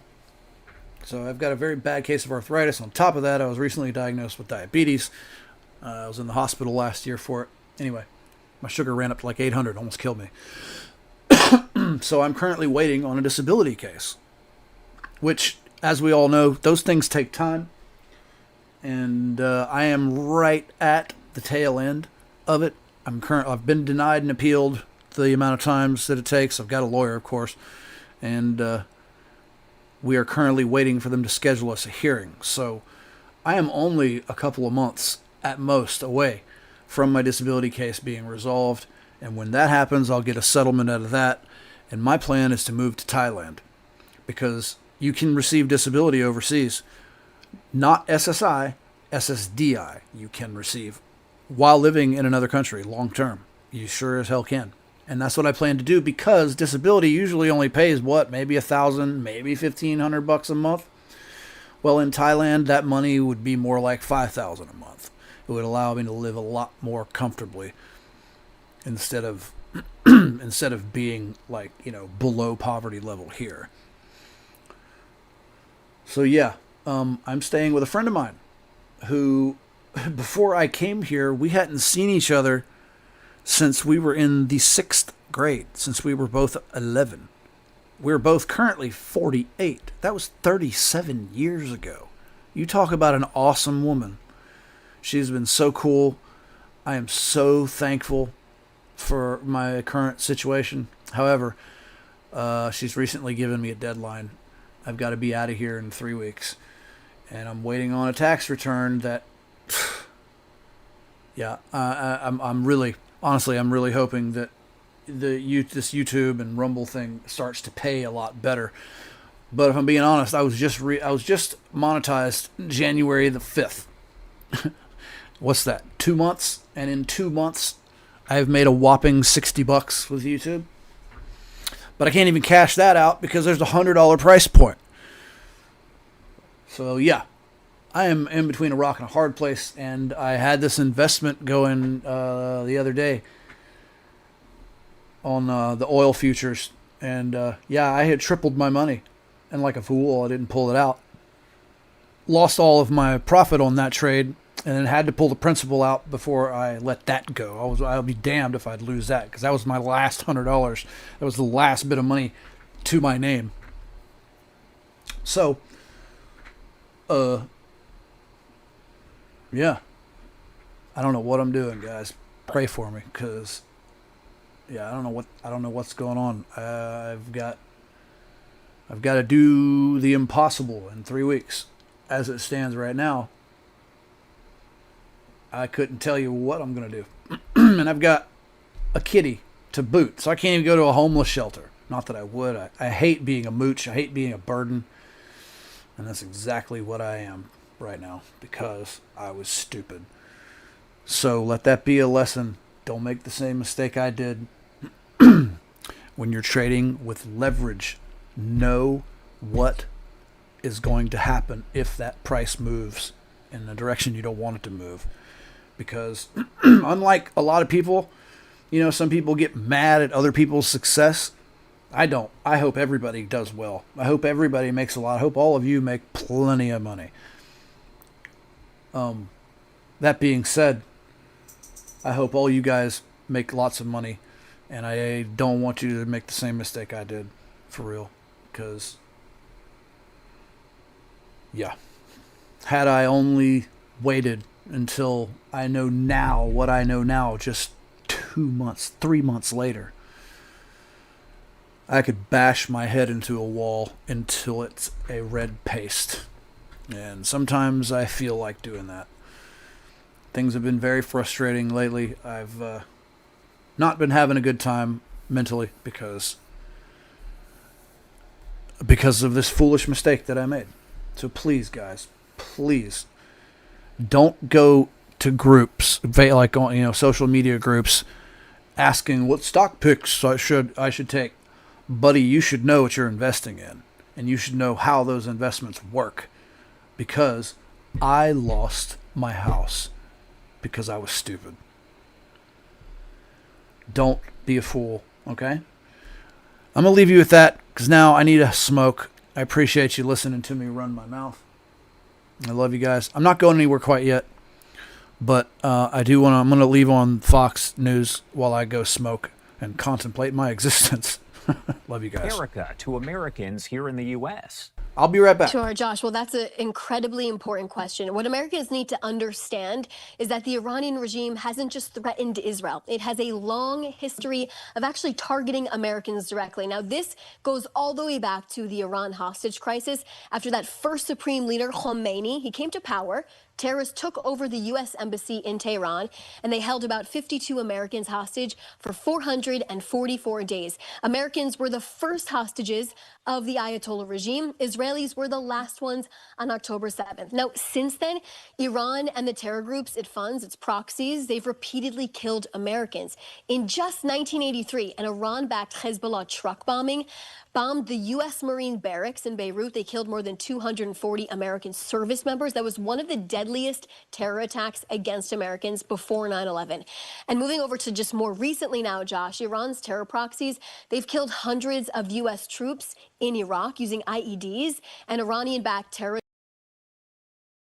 organizations that have killed American civilians in places across the region here. Like I mentioned before, October 7th, Hamas, their other proxy, which is funded and supported by Iran, they've killed dozens of Americans. They've kidnapped others during this massacre in Israel. So when people ask what the threat is to Americans, the answer is very, very simple, Josh.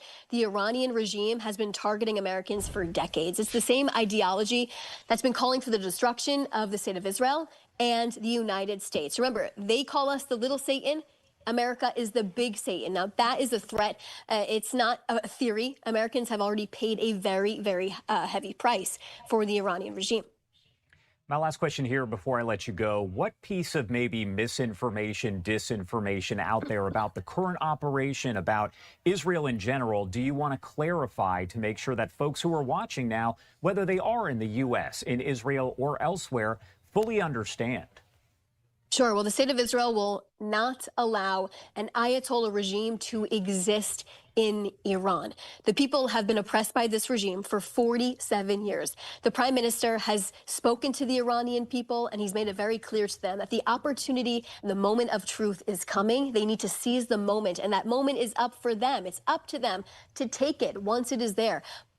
We are going to create these conditions for the Iranian people to take back their destiny, to finally have control of their own future.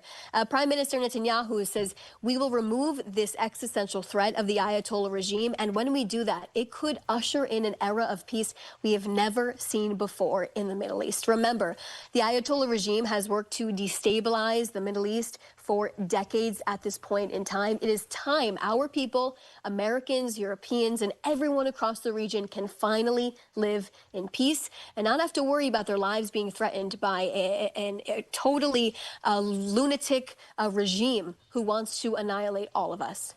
Shosh Bedrosian, the Israeli government spokesperson, thank you so much for taking the time to join us here and talking about all of this. Anything you want to add, anything we missed here before I let you go?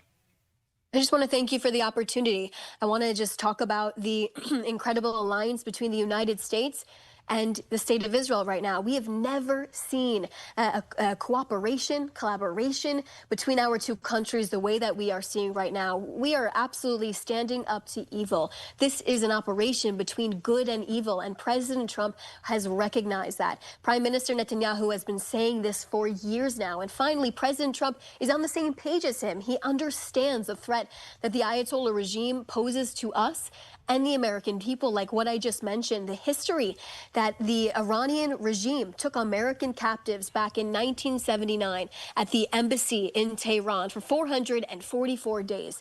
The last people that they took captive were Israelis on October 7th with their terror proxy of Hamas. We are fighting this together, and one of the Prime Minister's advisors actually said just this week that President Trump and Prime Minister Netanyahu might just be the greatest tag team of all times with what we have been able to accomplish together in this incredible operation so far, Josh. And we know they've, of course, had several meetings here since President Trump started his second term there in office. Shosh, thank you so much for taking the time to join us and helping to discuss all this. We appreciate it.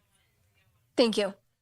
And of course, you are taking a live look as we've been showing. This is over Beirut in Lebanon, as we know that Israel is continuing to conduct those strikes, again, simultaneously conducting strikes in Lebanon against Hezbollah as well as against the IRGC over in Tehran. We will continue to bring you all of the updates as we get them. What I want to do right now is head out to some of the other live events that are underway. We actually have Dick Durbin, who is speaking on the Senate floor. We also have some other remarks we'll bring you from Senators Thune and Schumer in just a bit. But as we see Durbin speaking live, want to pop up the audio and listen in.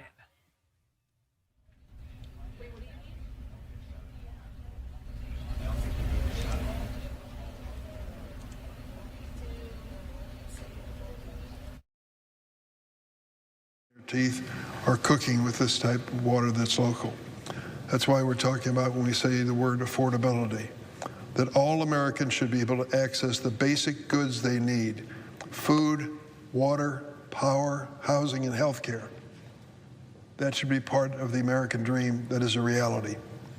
Our job as elected officials is to give Americans a helping hand to afford these necessities.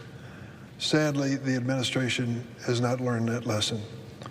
On President Trump's watch, prices are up, and Americans are feeling the pain of his misguided policies. More than half of all Americans say President Trump has made the economy worse in his second term.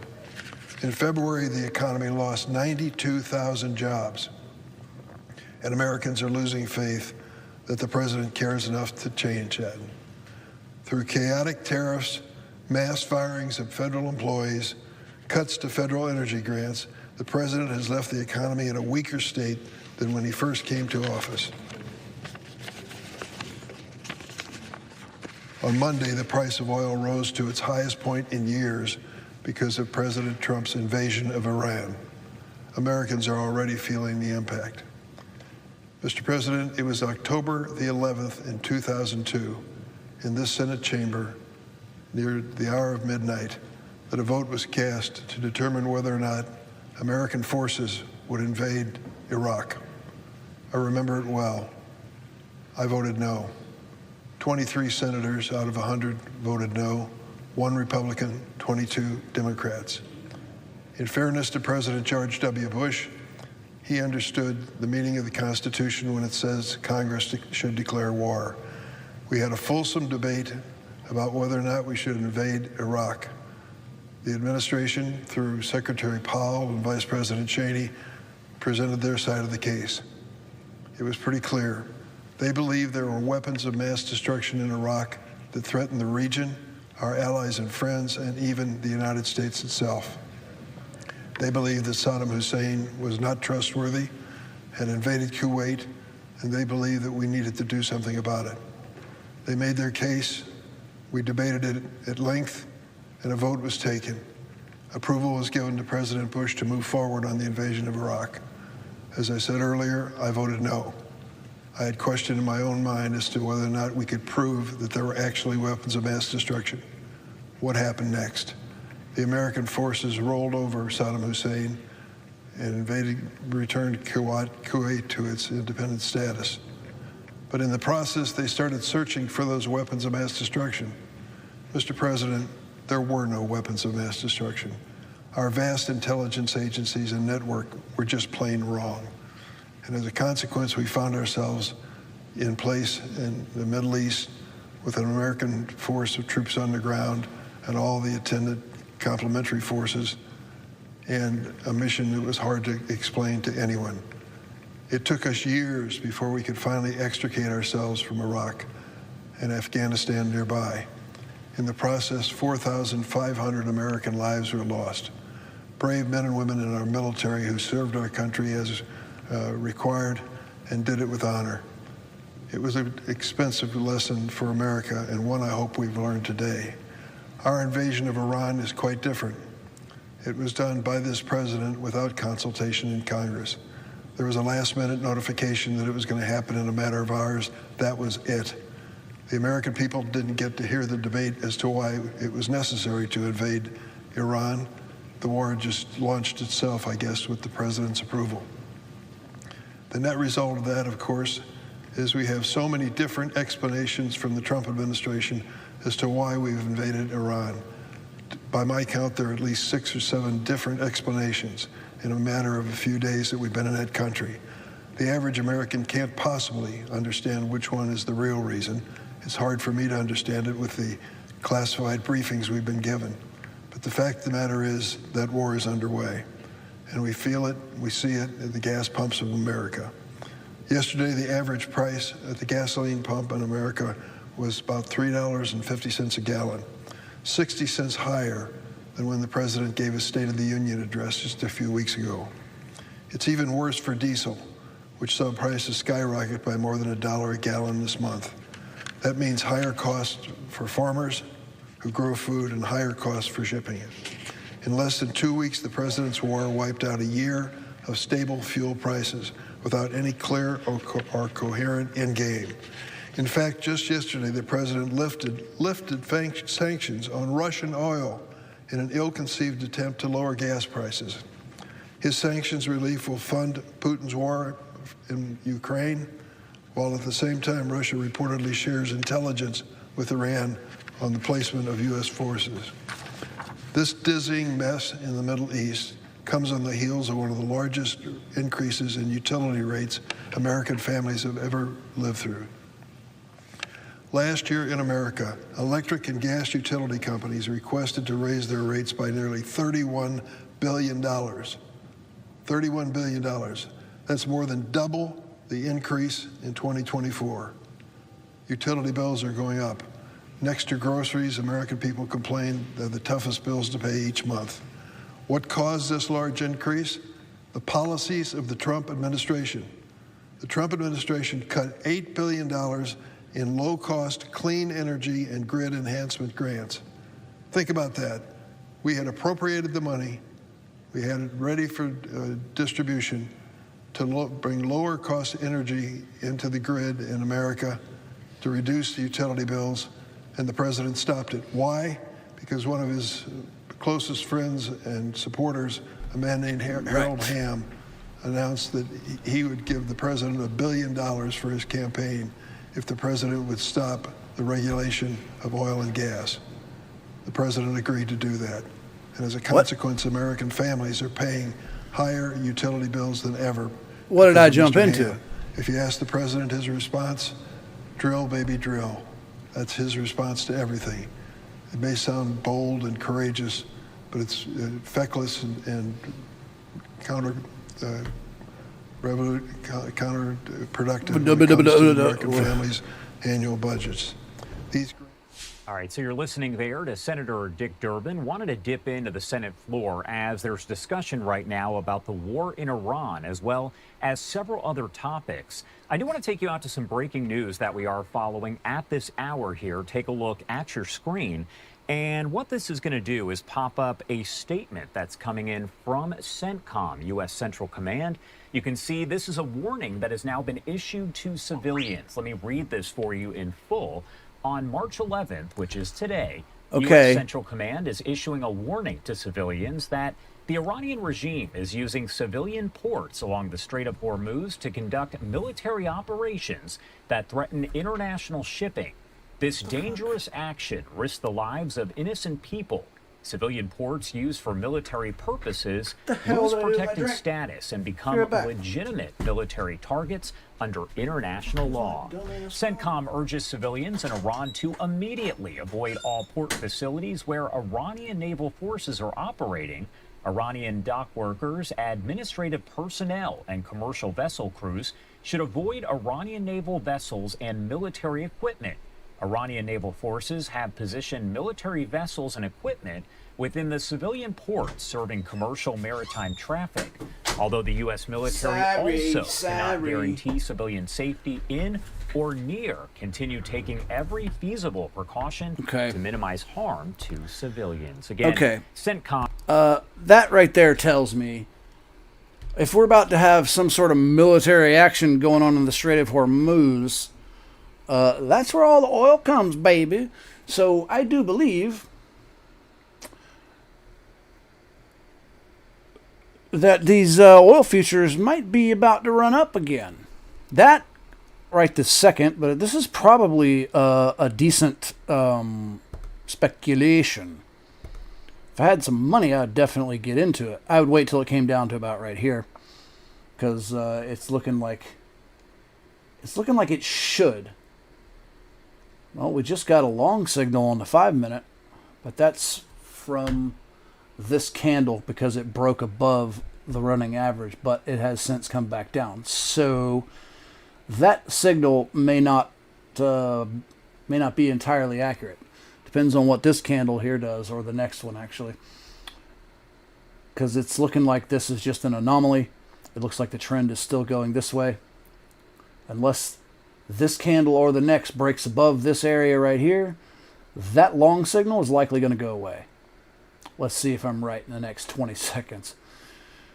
But yeah, I do believe this might be a decent buy. This might be a decent buy. If you're on Coinbase, you can trade. They trade with like 10x leverage, 10ish. Next candle. What are we doing? What are we doing? Come on. Come on. Come on. Come on, you slow POS. Let's have it. Come on. There we go. Is this candle going to plummet? Is it going to plummet? Is it going to plummet? No, not yet.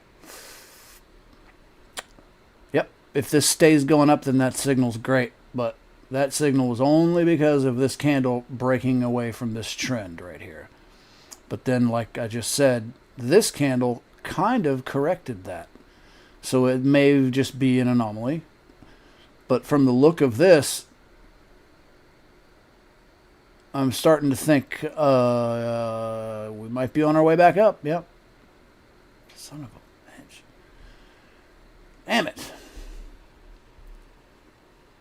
Even though I know I've got nothing to trade with. There's my whopping $1.39. That is all the money I have in the world.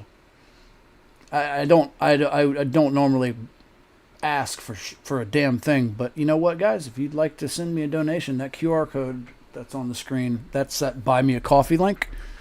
If you send any super chats on YouTube, I won't get that anytime soon. However, if you're on Rumble, those are a little different. I just reached 100 followers on Rumble, so I can now accept monies, which I couldn't do last week. So, making progress. Anyway, yeah. Forget I said anything. But yeah, I do believe this would be a great buy. Might be now. I'd wager to say might want to maybe wait a little bit. Might want to wait until it gets up above the last wick of that last candle. Not a wick going above it, the candle itself. You want to see if it'll go higher than this. It just might. If it goes higher than right here, if it breaks above $87, then I would say, yeah, you might want to get in on that. Things are happening, guys.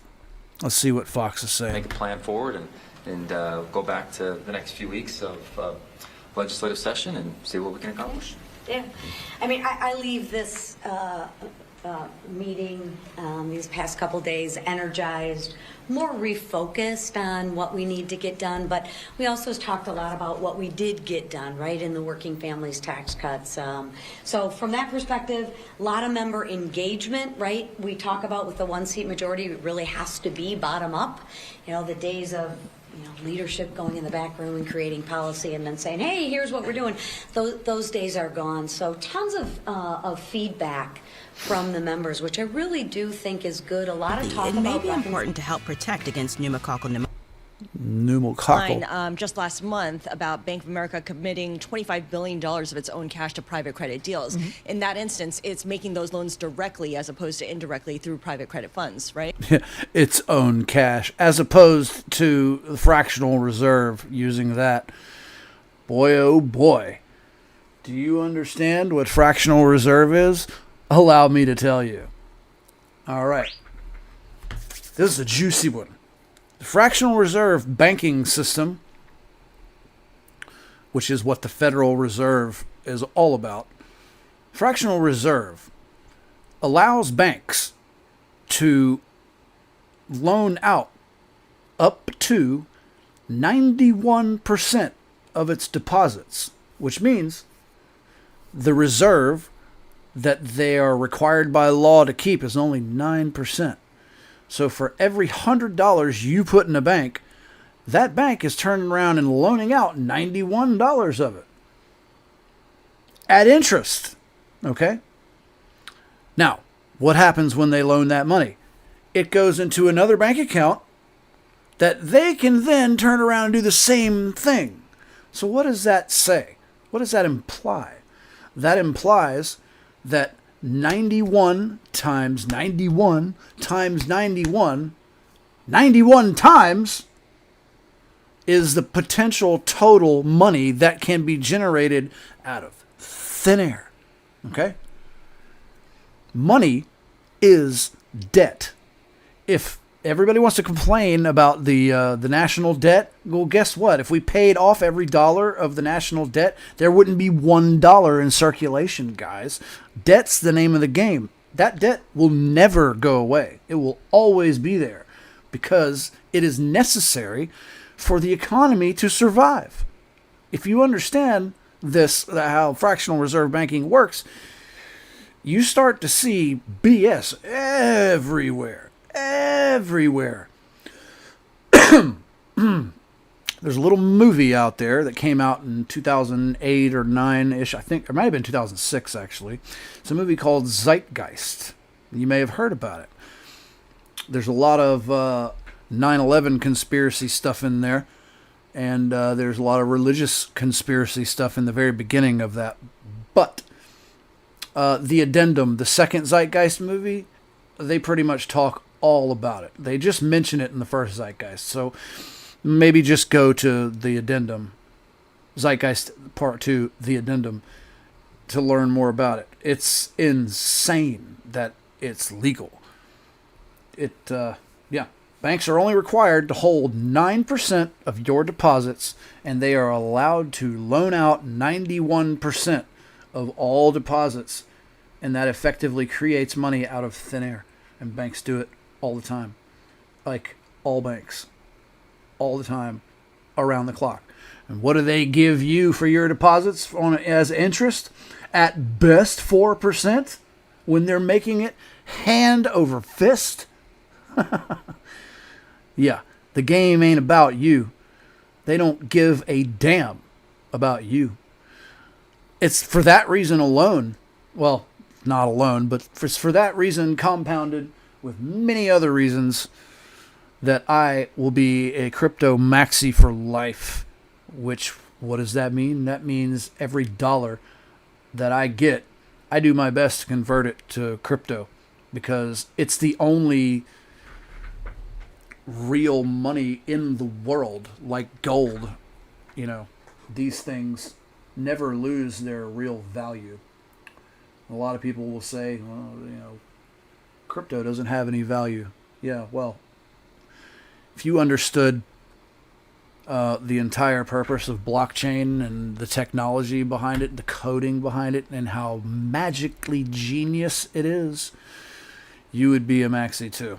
I encourage you to go watch a movie called, I can't ever remember which one it is. It's either God Bless Bitcoin or The Rise and Rise and Rise of Bitcoin. Not sure how many rises are in there, but it's one of those movies that starts off talking about the history of money, and it touches on fractional reserve.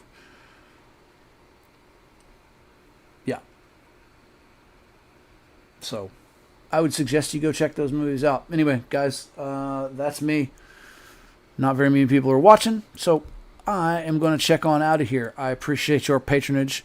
If you would like to make a donation, you can scan that that QR code on the screen, or you can, if you're on Rumble, you can send a super chat through there, or you can look in the description. I've got plenty of links. Just don't send anything to any Cash App that you see, because I'm like, I owe Cash App $1,000. So, yeah, only thing that I could really accept is like Bitcoin or Venmo or PayPal or Revolut if you have that, but nobody sends donations, so whatever. It's all good. I will be back here tomorrow. Stay tuned, stay frosty, and get paid, guys. I will sign off saying once again, I do believe that crude oil futures are probably going to be, the dollar is on the rise. Oh yeah, and also keep in mind this Strait of Hormuz. Realize that we cut off more than half of China's cheap oil supply with the Strait of Hormuz being closed. Guess who they've got to buy their oil from? And I do believe Trump or somebody just convinced Putin to go back to using the petrodollar. Well, guess what that does to the dollar? Good things.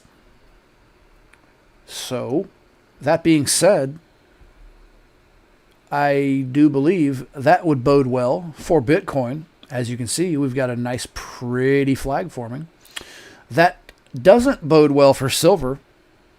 These two things are inversely related. You see the dollar going up, silver's going down, and vice versa. Gold as well. U.S. antimony. This is a solid play. A solid play for some calls. Not financial advice. Yeah, guys. That have been it, you know. I got half a bus. Up on out of here. Love you. Thanks for joining me. I will see you all tomorrow. Peace, love, and hair.